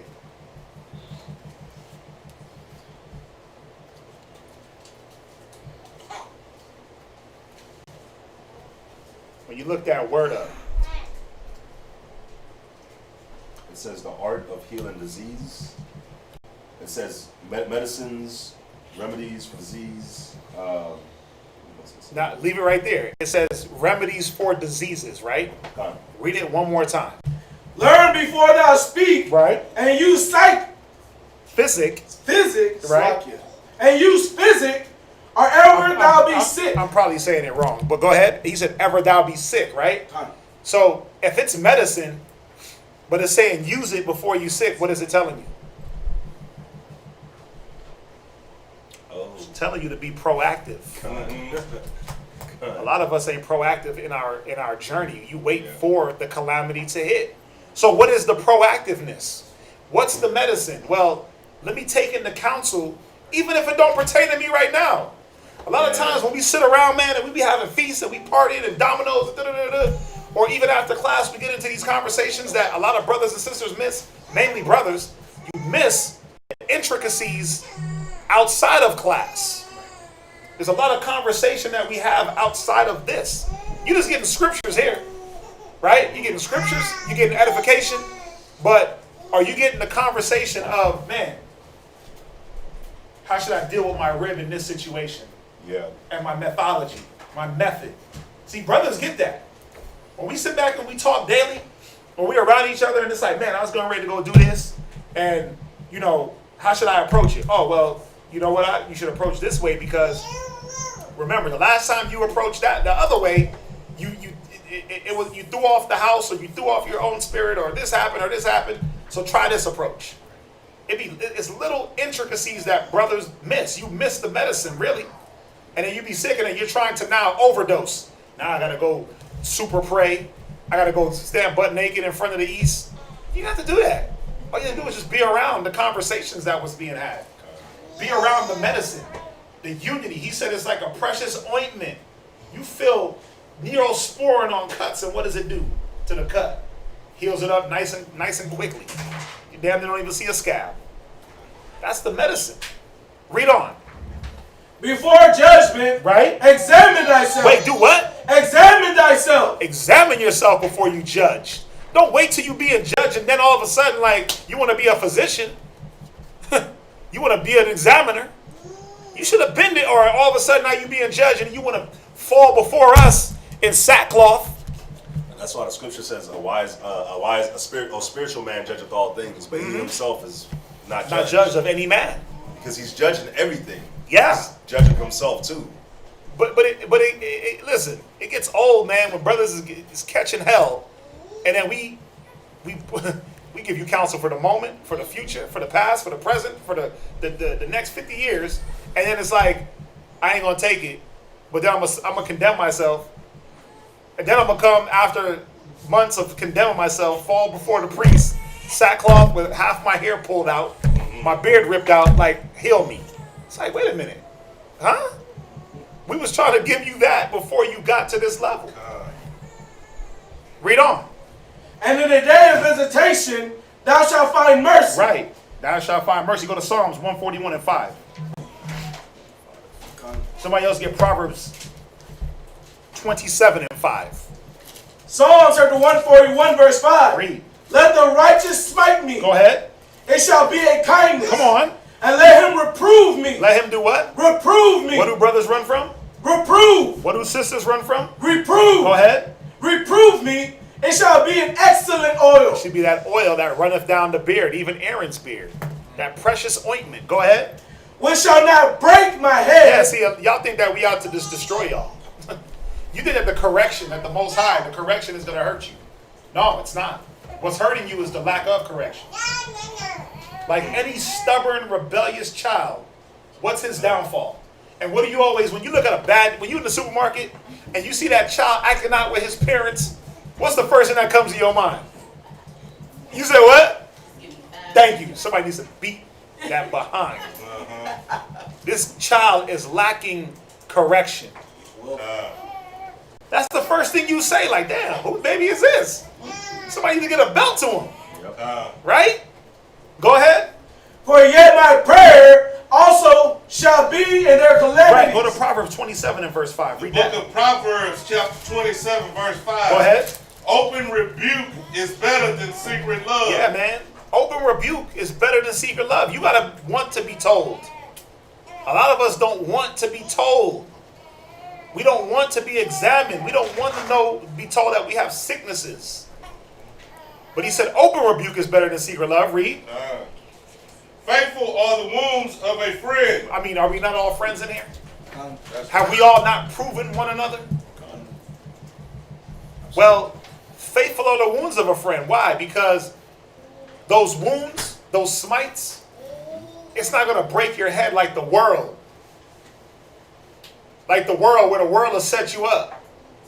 There'll be a hit out. There'll be a hit out for a dude that looks just like you. And the homeboys will know it. They won't even say nothing. They just let you walk around. And then you end up getting blasted at, and then they'll be like, oh yeah, there was that hit out on that dude that looked just like you. Right, like, what? tell you.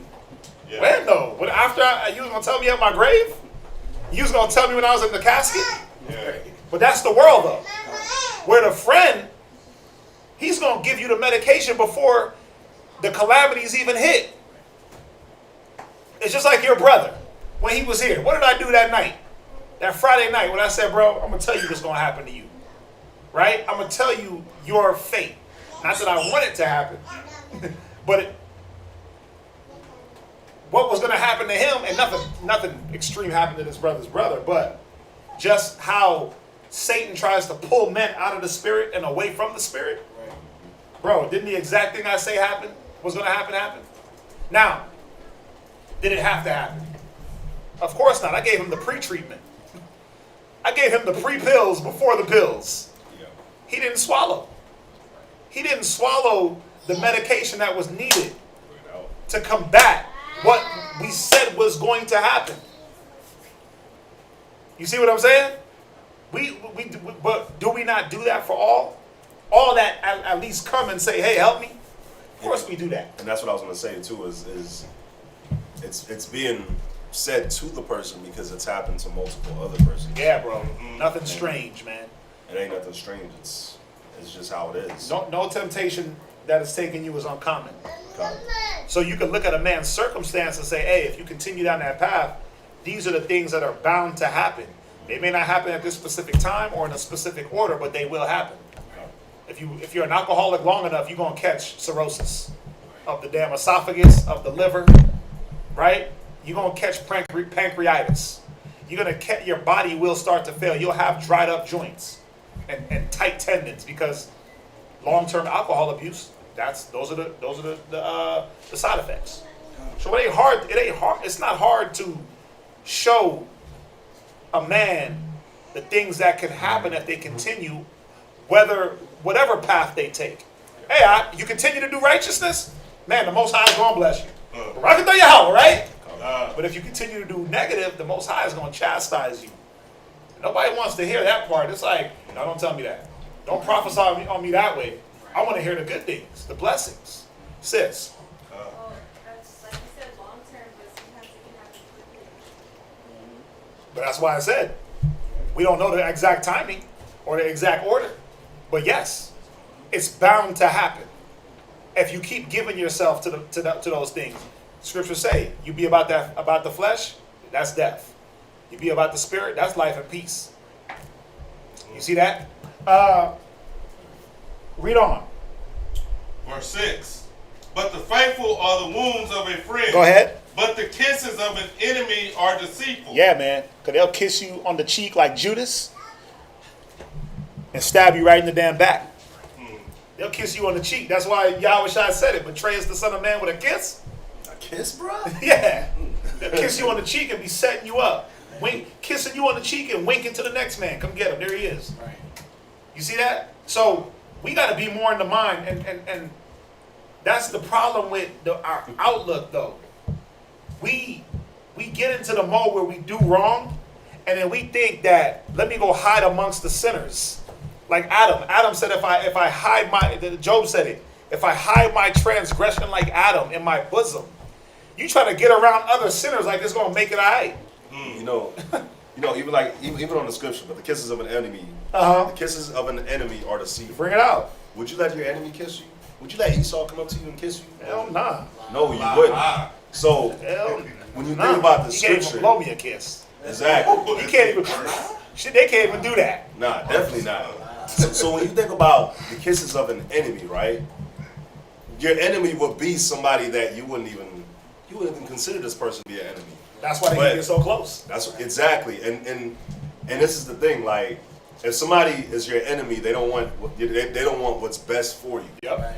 You know what I'm saying? So when you think about just us and the people that we hang around with in the world, if they don't want what's best for you, like if you hanging around somebody that's selling dope, that person's your enemy. Especially if you're trying to do right, that person's your enemy. Yep. You might not realize it. He don't even care. He's selling dope. You go around this person, and and be like, oh yeah, you here, man? Yeah, here, drink this. Chill. Let's play some video games. Let's do all this. That's like your enemy kissing you. You don't realize it. But that's why it says it's deceitful, because you would rather go and chill with that person, right? Because it's fun. It's fun. Trap house, whatever, right? They doing everything according to the flesh. But you know that if you go around the godly person, that's why it says faithful are the wounds of a friend. If you go around that real person that is your friend, they're going to be like, bro, stop drinking. Stop snorting. Yep. Stop smoking. And you're like, damn, bro, you gonna cut off all my vices? Yeah. stop doing this, stop doing that. And you're like, I don't want to do it. But the deceitful, they be like, no, let's drink together. Yeah. They know that when you start drinking, you start leading into other things, like drinking is your gateway. They're like, oh no, we'll drink a beer together. Me and you, look, we chilling, right? And all of a sudden, you down 8 beers. Like, how did I get here? Because they just kept sliding you, talking you. Yeah, they talking to you, smoothing you down, and you like, dang, I'm faded now. Nope, on to the next vice. On to the next vice. Y'all see this? Right. So Misery loves company. let's get into this self-condemnation. We got 7 minutes, but obviously we're gonna finish in like 20. Right? Go to St. John. Go to St. John. So there's a lack of examination. For one, there's a lack of self-examination, but there's a lack of examining from outside looking in. So what happens? You fall. You're gonna self-condemn. If you don't know how to get back up, you are gonna fall. Listen, the just man falls 7 times. The wicked falls into mischief. Self-condemnation is mischief. You playing with them spirits, man. You letting Satan play in your mind and play them games and dance around in your soul. That's a level of mischief. that a lot of you brothers and sisters, you know who, need to break that spirit. But how? The only way to break that spirit is to be around the ones that are not rolling in that spirit. The ones that know how to battle past that and keep pushing forward. The one thing, maybe it's just pride or I don't know, but me, you'll never see me be down on myself too long. I'll acknowledge things that I mess up on. I deal with I try to hold myself to a high standard. And when I do mess up, in myself, I chastise myself a lot. A lot. But I don't let nobody see it to the point where that he's getting down on himself. No, I keep rolling. I got to. I got to keep rolling. Because that's the way the Most High wants it. That's the way he wants it. He wants you to make mistakes, but keep rolling. Yeah. Keep pushing forward. Showing that, you know what, ain't no mistake or no sin or no misunderstanding is going to stop me from growing. So, what are we supposed to do? Are we supposed to self-condemn? Is it even lawful? What's that? As a young man in the truth, that's something that I recognize that the elders and teachers do, in the sense that if I hit the wall, the brothers are there just like, all right, adelante, keep going. Don't stop, keep going, keep pushing. And that, in the beginning, would always throw me off, like, why ain't you counting on me right now? Why ain't y'all hurting me right now?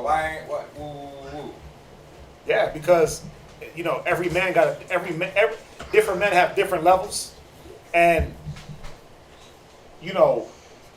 everything is different for everyone. If he hits a certain type of wall, I'm gonna deal with him different than I'm gonna deal with you. He might need a softer nudge. It just depends on what a man is going through. Me, I look at it like this. Listen, you hit a wall, let's punch through the wall together. Let's beat that wall down and make it dust. But see, a lot of men are like, well, I hit the wall and that's it. Well, there's many ways to get over a wall or get through this wall or get onto the other side. You can run through it. You can climb over it. You can dig under it. You can totally dismantle the wall.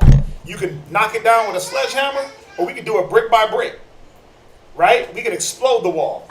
But how are you going to know how to do it if you just you hit the wall and then you just sit there and pout like my son, my baby son, when he about to cry, he puts out his little lip like, I'm like, stop pouting, dude. And he's like, and then he looks at me with these eyes like, he's talking to me like this.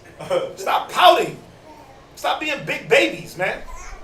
When are we going to get out of the mode that correction is wrong? That Yahweh Shai, the example is wrong? Because that's basically what you're saying. When you self-condemn, you're saying that Christ can't work for you. Read St. John 3:17. Ultimately, without saying it, that's what you're saying. That Christ can't fix me. That the Spirit of the Most High will not work for me. That's wrong. That's wrong. Read. St. John chapter 3, verse 17. Right? For the Most High sent not his Son into the world to condemn the world. Right? But that the world through him might be saved. Yeah, the things that we do in negative and in sin are not to condemn us to hell when they're brought out or when they're reproved.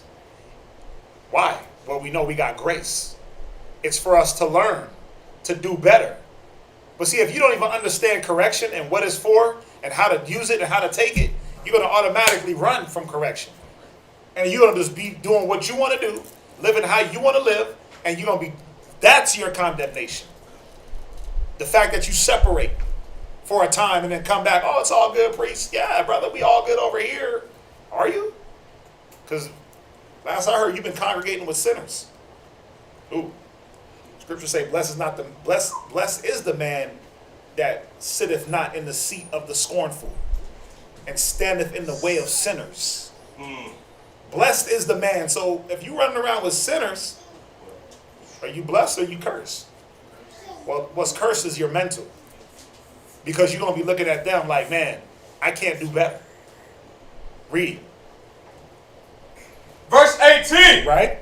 He that believeth on him is not condemned. Because what is the belief? Oh, that Christ rose from the dead and he's black?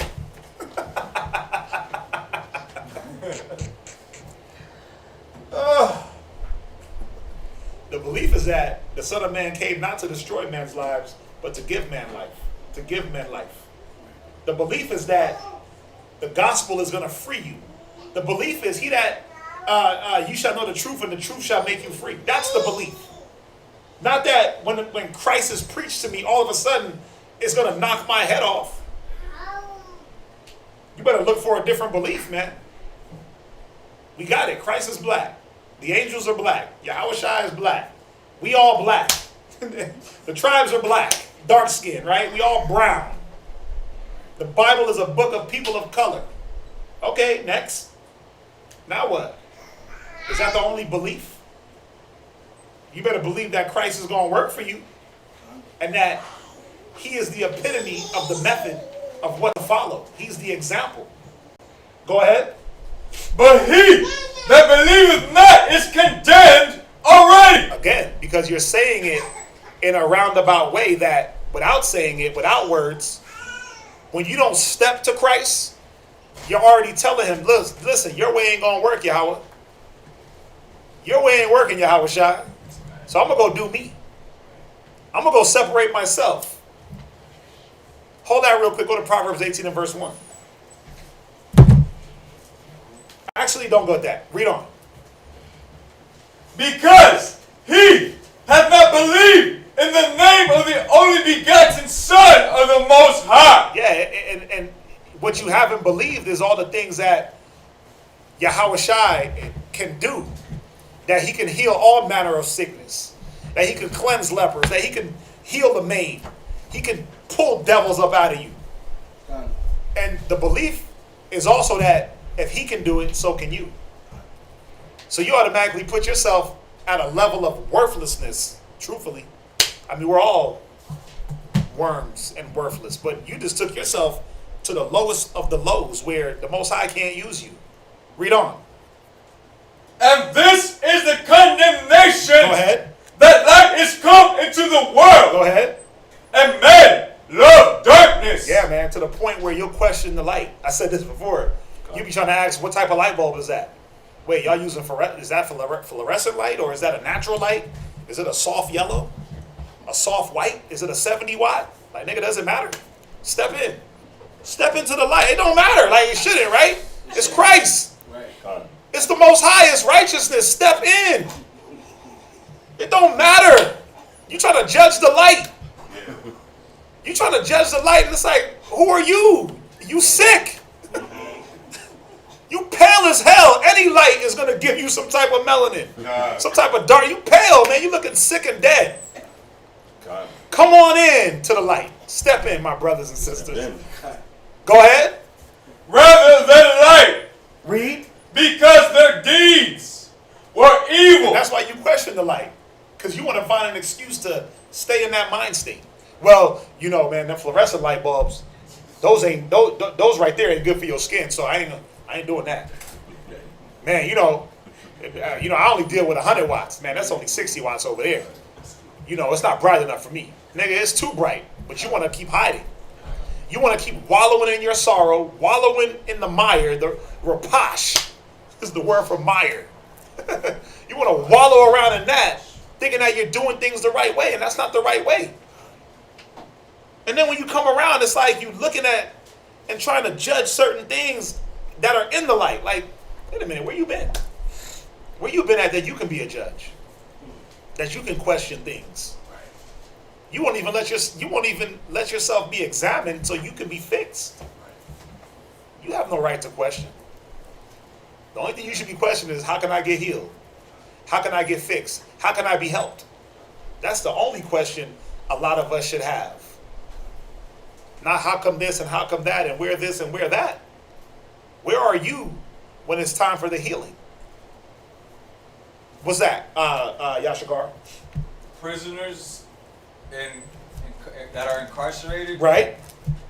because the lack of light start up like there's what's called a jailhouse tan. Yeah. Because you start lacking the vitamin D from the sun and the light. So that starts messing with the mental. So in the sense of what you're talking about is like, dang. Yeah, you need vitamin D. You gotta get that. Vitamin D deficiency, that start messing with the brain, man.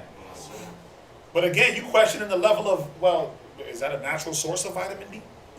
Is that natural lighting? Because I only deal with natural lights. Now I only deal with natural lights, natural lighting. You see that? Read on. Because their deeds were evil. Come on. Verse 20. For everyone that doeth evil hateth the light. Yeah, man. It's an evil thing to self-condemn. Sorry. It's an evil thing not to examine yourself or not to want to be examined. Right? Go ahead. Where you at? Verse 20. Neither cometh to the light. Reverse 21. But he that doeth truth. Right? Cometh to the light. Yeah, the ones that are doing the truth is, what is the truth? Well, the truth says to communicate. The truth says to examine yourself. The truth says to unify. Yeah. So the ones that do it, they're already in the light. It's not a problem. They're not worried about sunburn, cancer. They're not worried about that because they're already in the light. Go to Psalms 32:1. Somebody else give me Romans 14:22. The book of Psalms, chapter 32, verse 1. Read. Blessed is he whose transgression is forgiven. Right. Whose sin is covered. Yeah, whose what? Whose sin is covered. Yeah, but how do you get that covered? How do you get that forgiveness? And we're not going to go into that part. But how do you get it? Well, you first got to step into the light. Jump from there. Go to Romans 14:22. Romans chapter 14. Wait, no. Actually, finish verse 2. Ooh, got to finish verse 2. The book of Psalms, chapter 32, verse 2. Right? Blessed is the man unto whom the Most High imputeth not iniquity. Go ahead. And in whose spirit there is no guile. Yeah, that guile, that deceitful spirit, that I'm good but I really ain't. Yeah. That right there irks me because you can't hide.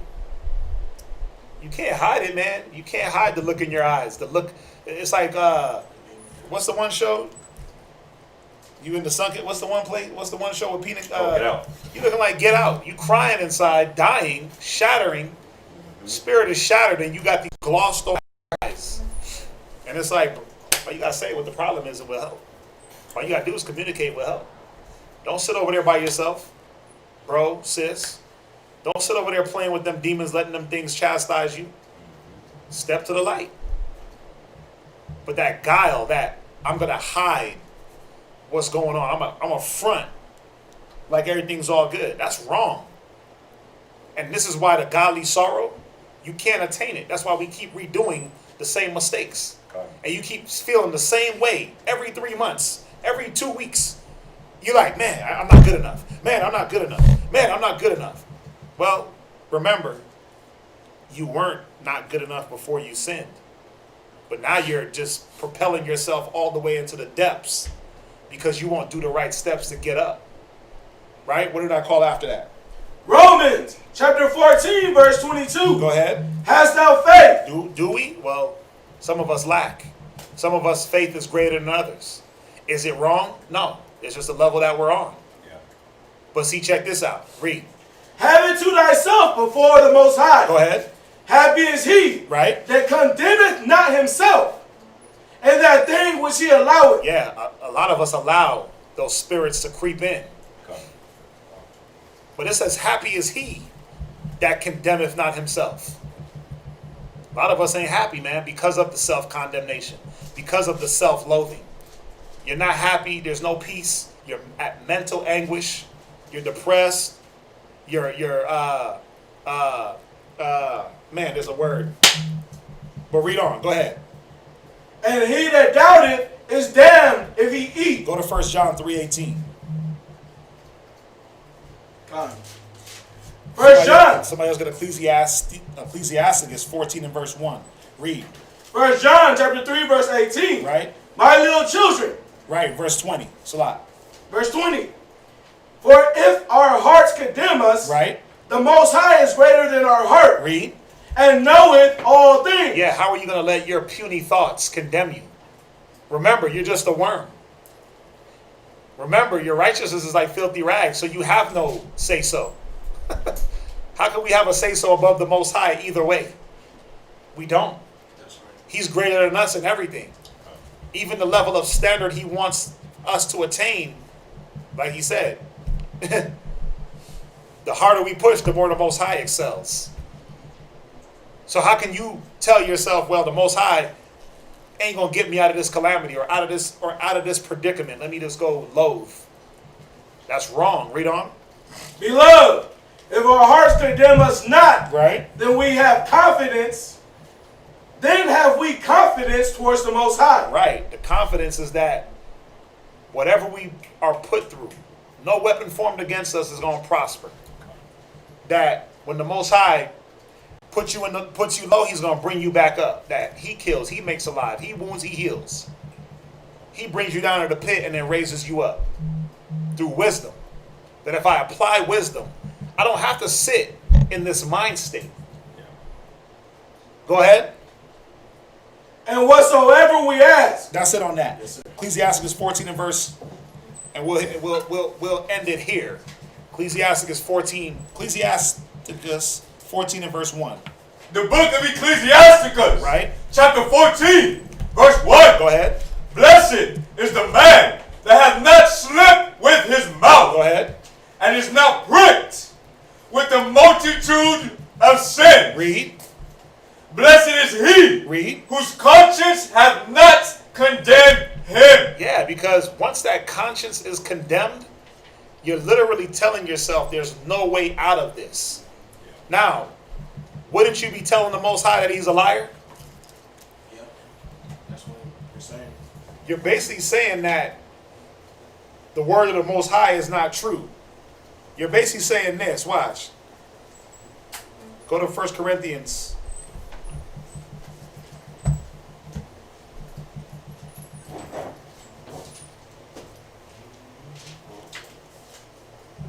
First Corinthians 10:13. Read that. 1 Corinthians chapter 10, verse 13. There have no temptation taken you, Right? but such as is common to men. Because I hate that. Man, brothers will know what I'm going through. Yeah, we do. Psych. Try again. Try again. But y'all just don't understand. It's different this time. No, it ain't. Because then you make the Bible a lie. We know what you're going through. We may not know the details and every intricacy of what you're going through, but whose fault is that? Right? Think about it. When you go to the doctor, you know what I like watching House? Because he says it. People lie. And they go, and they're like, yeah, my back hurts. But they don't tell why. Because there's an embarrassment of why you got certain ailments. So what does he do? He does the whole workup, checks them out, does the diagnostics. He sends 2 of his team members, go into their house, look for drugs, look for alcohol, look for any type of pesticides, things like that. They're like, why? Because people lie. Now, we're going to break into your house looking for what's ailing you? Am I going to break into your house looking for the porn stash? Because you condemn yourself because you got a jack-off problem? No, I'm not going to do that. Nope. We ain't doing that.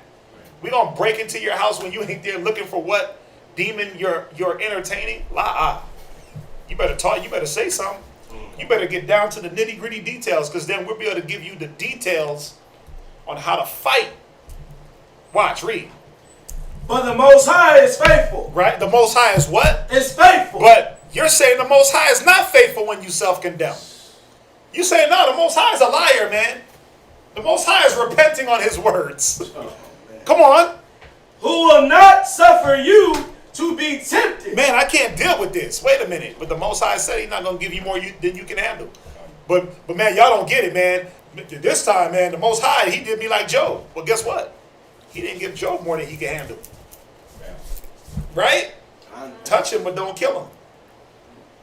You're still alive, man. You can handle it. Read. Above that ye are able. Right? But will with the temptation. But with the what? With the temptation. See, with every step of a temptation, what is there? Also make a way to escape. Right. So if you got the damn lust problem and the chick's hitting you up, right, and it's not a relationship that's a biblical, righteous relationship, and you know she does a jump off side piece, and you got her in the phone as side piece or jump off, and all of a sudden you get the text like, "Hey boo, how you do?" Right? There goes the temptation. What you do next? Where's the way to escape? Who knows? Well, instead of responding to her, our numbers is plastered all over the damn internet. Hey, shalom, brother. This is what I'm dealing with. Time. But no, oh, damn. Oh, snap. What's up, baby girl? What you up to? Nothing, just chilling. Da-da-da-da. You already know where it's about to lead. Man, we should meet up. That's what she hits you with. Now you like, oh, wait a minute, hold on.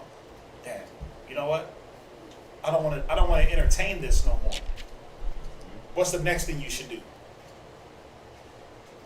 Well, you find a way to not meet up with that person. Right. It's as simple as that. Think about the ones that you tempted with smoking weed. Bro, the blunt don't roll itself. I mean, do they? the blunt don't, the phone don't dial the weed man itself. Right. You gotta get the urge, and then there's so many steps to having to get high.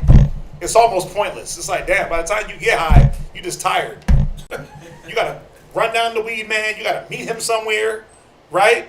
Then you gotta get the weed. You gotta sift out the BS, the seeds, the sticks, the stems.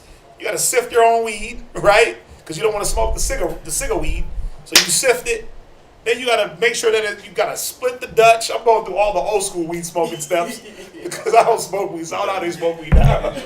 You gotta cut it with your nail. You gotta discard of the blunt guts. Right? No, let me finish. Then you gotta roll the weed, lick the blunt, hit it with the lighter so it can stick together. Right? Right? And then if you hit it and it's like not giving you a good hit, you gotta bust it open, re-roll it so it's tight. Like, damn, there's so many steps.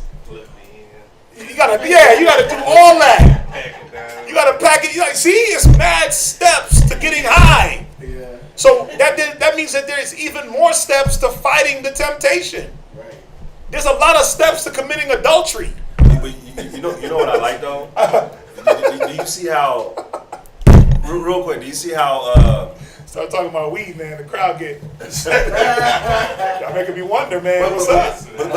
But that's the point I was going to make. Like you see how like he knew about the weed. Not trying to put your business out there, but we came from that. Yeah, we came from that. We all came from that. So like, that wasn't my bag. That wasn't my bag. That wasn't my thing. I did it, but that wasn't my thing. Yeah, but you still know. You still know about it. Yeah, I knew enough. You gotta make sure your lighter got lighter. See that? You gotta even you lose a lighter, it's a wrap. Right. But guess what? You hunt down that lighter. Nigga, you will hunt down a lighter. You be like, man. You kept the backup lighter, so you kept. But some cats don't. Some cats don't. You be asking cats because they pushing their cigarette lighter in their car for you. Just to what? Just to appease a temptation where, wait a minute, the whole time the Most High was making it out. The whole time the Most High was slowing down the process and giving all these extra steps so you can go right instead of going left. Yeah. The same adultery, adultery don't commit itself. Yep. You got to show up and undress. Like we got self-buttoning clothes where your zipper just come down by itself. You see what I'm saying? Where the things that we fall to, bro, that stuff a temptation don't just happen. Yeah. You're guided into things that you're susceptible to. It's up to you to fight it. It's up to you to say no. It's up to you not to show up to her house. It's up to you to delete the weed man's phone number. It's up to you to not drive down Bissonnette and park in the parking lot talking about, I was about to go to the Burger King, but Burger King is all the way down the block. Why are you waiting right there at the empty parking lot with no business open, just all people watching? On Bissonnette? On the host row? Come on. You know, it's the temptation, man. There's steps. Go ahead. Let Let me end it. Read on. But will with the temptation also make a way to escape. Right. That ye may be able to bear it. You may be able to what? To bear it. Yeah, you'll be able to push past, man, and not keep falling over and over and over and coming with that excuse. Well, but see, you said it, Quadazop. We all like the unclean thing, brother. Our righteousness is like filthy rags. So what's the point? Well, the point is to try. The point is, go back to Proverbs. What is it? 24:16. Just man falls 7 times. This is the point, and we'll end it here. And then we'll come back. We're gonna come back Monday from VA live and direct, and we're gonna drop part 2. Read Proverbs 24:16. Proverbs chapter 24 verse 16. Right. 24 verse 16. Right. For a just man falleth 7 times. Yeah, that's what makes a man just, is the fact that he can get up. Read. And raiseth up again. Come on. But the wicked shall fall into mischief. Yeah, the wicked, they fall into self-loathing, self-condemnation. You're playing with that spirit, and you're casting away your confidence. That's why you don't get rewarded. You cast away the Most High like he don't matter, like he can't do for you, like his word ain't true. And guess what? You're going to reap what you sow. He's going to give you over to your devices. All right, so we're going to end it there. Any questions on that? You got a question? What's that? Which verse were you referring to about the blessed are the scornful?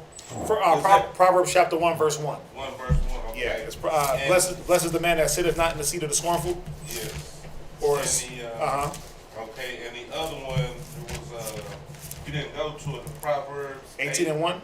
No, 8 and 9. 8 and 9. Oh, you mean Psalms? Oh, it's Proverbs. No, excuse me. Psalms 1 verse. No, not Psalms. It's Proverbs 1 and 1. Proverbs 1 and 1. It's Psalms 1 and 1. It's a lot. It's Psalms 1 and 1. Yeah, that's okay. scornful. Yeah, it's Psalms 1 and 1 for the scornful. Blessed is the man that sitteth not in the seat of the scornful. Okay, and the Proverbs was 9 and 8. Proverbs 9 and 8. I didn't go there because I think it was going to repeat. Okay, yeah, but it's a question I have on it. Okay, go to it. 9 and 8. Proverbs 9 and 8. Read it. Book of Proverbs, chapter 9, verse 8. Right. Reprove not a scorner, Right. lest he hate thee. Rebuke a wise man, and he will love thee. Right. So my question was about verse 7. Right. Read it. Verse 7. He that reproveth a scorner getteth himself shame. Yeah. And he that rebuketh a wise man getteth himself a blot. Right. So you reprove a scorner. Think about what is a person that scorns. They're against what's going on. So you reprove them. Scoffers. Yeah, they're scoffers. What happens when you reprove them? What does it turn into? Argument, back and forth. Back and forth, arguing, going back and forth. Nothing that's profitable, right? Yes. Go ahead. And he that rebuketh a wicked man getteth himself a blot. Why? Because a wicked man ain't going to hear that reproof. A wicked man is not trying to hear you. That's why they're wicked. I mean, a wise man, select. Oh, where you at? No. He that reproveth, and he that rebuke a wicked man getteth himself a blot. Think about it.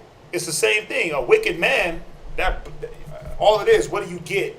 It's showing you what do you get from reproving this type of mentals. The person that is in a wicked mind state. Are they going to thank you? No. Hell no. They're going to look at you and do what? Right. They're going to find some way to turn and blame you, and it's your fault, and you're judging me. See, you're condemning me. You're judging. The Bible says don't judge. Yeah. Right? Ain't that what the Christians? Yeah. They love that. Like, they be wicked as hell, and you show them, they're like, with the Bible, you're judging. See, you hate. It's like, what? Where did we didn't even, because we went to Revelations 12 and 9 and said, the white man's the devil, we hate everybody now? When you reprove the wicked, they put a blot on you, man, because now they go around telling people, like, look, you're racist. That's what they do to us. Yeah. We go out there and reprove our people all the time, and what do they come back with? Y'all hate speech, bro. Yeah, I wish some of y'all were there on Saturday to see the shenanigans that went down on Saturday. Oh, it was terrible. We out there dealing with our people. Right. They literally ran up on us like they were the cops, like they was gonna beat us for I went to like 3 scriptures and they was hot. Told them to stop kissing the white man's backside. They were hot. Like, wait a minute, we love the white man. What about they were asking like, so the white people ain't going to heaven? Hell no, he's a devil. Well, why not go to the white neighborhoods? Why not go to the white neighborhoods and teach them so they can wake up? For what? You might be able to save one. That's what they were on. When you reprove the wicked, they gonna make it. And then now, what is our name? Well, y'all came out here and caused disruption. They try to put a stain on us. Mm-hmm. You see that? I mean, that's what the scriptures say. That's why the scriptures say, reproof enter into a wise man more than 100 stripes into the wicked, into a rebellious. You see that? You could whoop a wicked man 1,000 times and he won't even change. But a wise man, you tell him once and he's like, got it. The wise man's gonna be like, why you beating me? See, you abusing me. See, you don't like me. The wicked man, excuse me. Yeah. Okay, yeah, it was the blot that I was understanding because. They're gonna stain your name. All right. It's a stain on you because they're gonna make other people's outlook towards you be wrong because you're doing. Like, think about the prophets. Think about all the righteous prophets that went around through Israel and was reproving all the wicked. You think they was talking good about them prophets? They were like, man, this nigga's a hypocrite. Why he telling us something? Like they put a stain on their name. So the Bible is saying, man, don't. I mean, you can't avoid reproving the wicked because when you speak the word, it's gonna hit who it hits. But if I know a cat is just blatantly just anti, bro, I'm not dealing with that. But you gonna be anti over there, and I'm gonna teach the ones that want to hear it. Okay. Yeah, I was thinking about that it was a blot, like he said, I will blot out some of your sins. Somewhere else in the Bible it talks about blotting out your sins. Getting the sin blotted out. No, this is like, think about it, man. Anybody that's against what you don't even got to deal with the Bible on this one. You come to a man at the job and you say, listen, this is how we gonna change these brakes. And he's like, hell no, I ain't changing the brakes that way. I'm changing the way I want. You're like, no, you're gonna change the brakes this way. And he's like, man, see, Derek, he's always bossing me around. But the way you told him to change the brakes was the right way for that job. He just wants to be rebellious. So what's he gonna go around and do? He's gonna put a blot, a stain on your name. He's gonna walk around to every station. Man, Derek think he the man because, you know what I'm saying, he bigger than me. Derek think he the man because, he been here longer. Nerd. Yeah, he gonna go around and put that stain on you. That doesn't mean that it's true, but that's what they do. Exactly what they do. That's what they do. Yeah. Yes, sirs. Anything else? Yeah. No. No, that's it. Yeah. Anybody else? Hey, this is gonna be, just so y'all know. Yeah. So everybody knows we're leaving Saturday. VA is going to do class live on Saturday morning for the Shabbat. We're still doing class here in Houston, but VA is going to broadcast. Does that mean that you still show up here in Houston? Of course it does. But VA is going live, so the ones on the East Coast, the timing is going to be their 10 o'clock is your 10 o'clock, and so on and so forth. So they're going live from VA on the Shabbat, Saturday morning, 10 a.m. East Coast time, okay? So I know the time is different for some. It'd be 11 o'clock on the East, 10 here. They're doing that so that way we can try to get a head start on the drive. We got a lot of women and children that have never road tripped before, and a 19-hour trip turns into like a 30-hour trip. We don't want to be on the road all day, so we're going to try to leave as early as possible. We're still going to do class. The Feast of Day of Atonement. The Day of Atonement starts Friday night at sundown to Saturday sundown. It's a dry fast, right? Just reminding y'all, dry fast, no food, no water. You can't chew gum. Trying to act like I just wanted my breath to be fresh. No, you can't do that. All right? No gum, no mints, nothing that goes in your mouth that's going to give it flavor and sugar and try to up your energy. You got to just fight through that. Afflict your soul. We all got to do it. I know that there's some women that are, there's ones that got health issues, brothers and sisters with health. Got to take pills and do all that. listen, the Most High understands. So if you got to drink water, or if you have to eat with certain medications, we're not going to tell you not to take your meds. We don't want nobody to hurt themselves on this fast. If you're a nursing mother, we have plenty of them, and you have, try to do as long as you can. Try to do as long as you can. And if you can do the whole 24 hours, sundown to sundown, Barakatah Yahweh. If not, push yourself. Again, the Most High, He knows what's going on with us. He knows you got babies. He knows you got health issues. He knows you got to take pills and medication. We don't want nobody to get ulcers having to take their meds. Because if you got to take meds, you technically do what? Break the fast anyway, right? So drink your water, be healthy, all right? So just want to, let everybody know about that. And then, yeah, we're going to do class in VA on Monday, do class in VA on Tuesday, then that'll be the last day of class for 8 days. And then we'll be back here in Houston the following Sunday night. We'll have a rest day, and then we'll do 4 days of the feast. All right, so just kind of giving y'all, we'll make sure we communicate on the camp text. There's a lot of y'all that follow us online that's not on the camp text, but we don't want y'all to think we just disappeared. So if you haven't subscribed to Virginia's channel, do so. That way you'll be able to catch these classes, all right? Wait, you got Tabernacles up here. You were talking about that. Oh, yeah, I'm thinking about Memorial Law of the Tropes. Yeah, so we got Feast of Tabernacles, we got Day of Atonement, all right? So if that's it, we appreciate everybody once again. We definitely appreciate the interaction with brothers and sisters online. Again, if y'all need anything from us, hit us up. We'll do our best to help, man. That's what we're here for. Counsel, whatever it is, man. If we got it, y'all got it. But y'all got to hit us up and let us know. We'll try to do what we can. All right? With that, what's that? One more? What? Asking how do they get on the contact? How do they get on the camp text? Text me your email and your name so I can know who it is. Oh, Adam. Oh, yeah. Bro, hit me up. I'm going to hit you up anyway. I gotta hit you with something. I meant to hit you up today. I was busy, though. I'm going to text you about, basically, man, I might as well just tell you. Listen, any brothers that want to come out to VA or sisters that want to come out to VA while we out there, you're welcome. It's open invite. It ain't just for me or him or this. If you want to come out to VA and you're able, do so. We going to get together. We're going to observe the feast day. It's going to be a lot of brothers and sisters. And, bro, it's open. It's open. I know there's a lot of brothers on the East Coast that's going to be driving down from, like, Rochester. And, you got Bakar, he coming from Yonkers. You got Dawiyad, he coming from Georgia.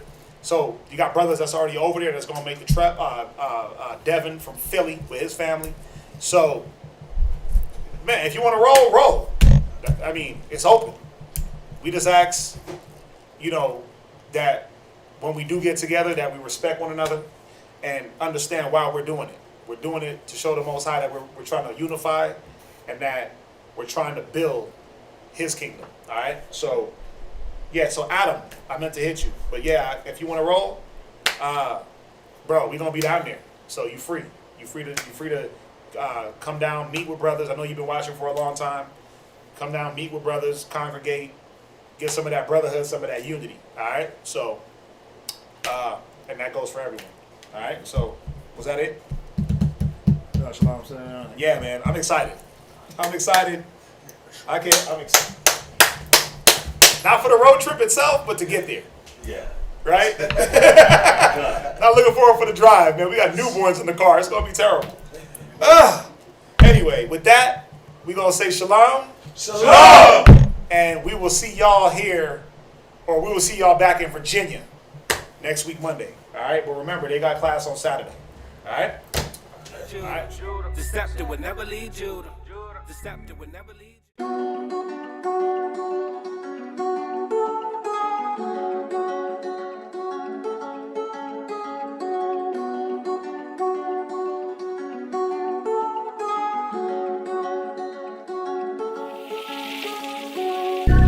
Six chill, for real. Judah, Judah, Judah, Judah, Judah, Judah, Judah, Judah.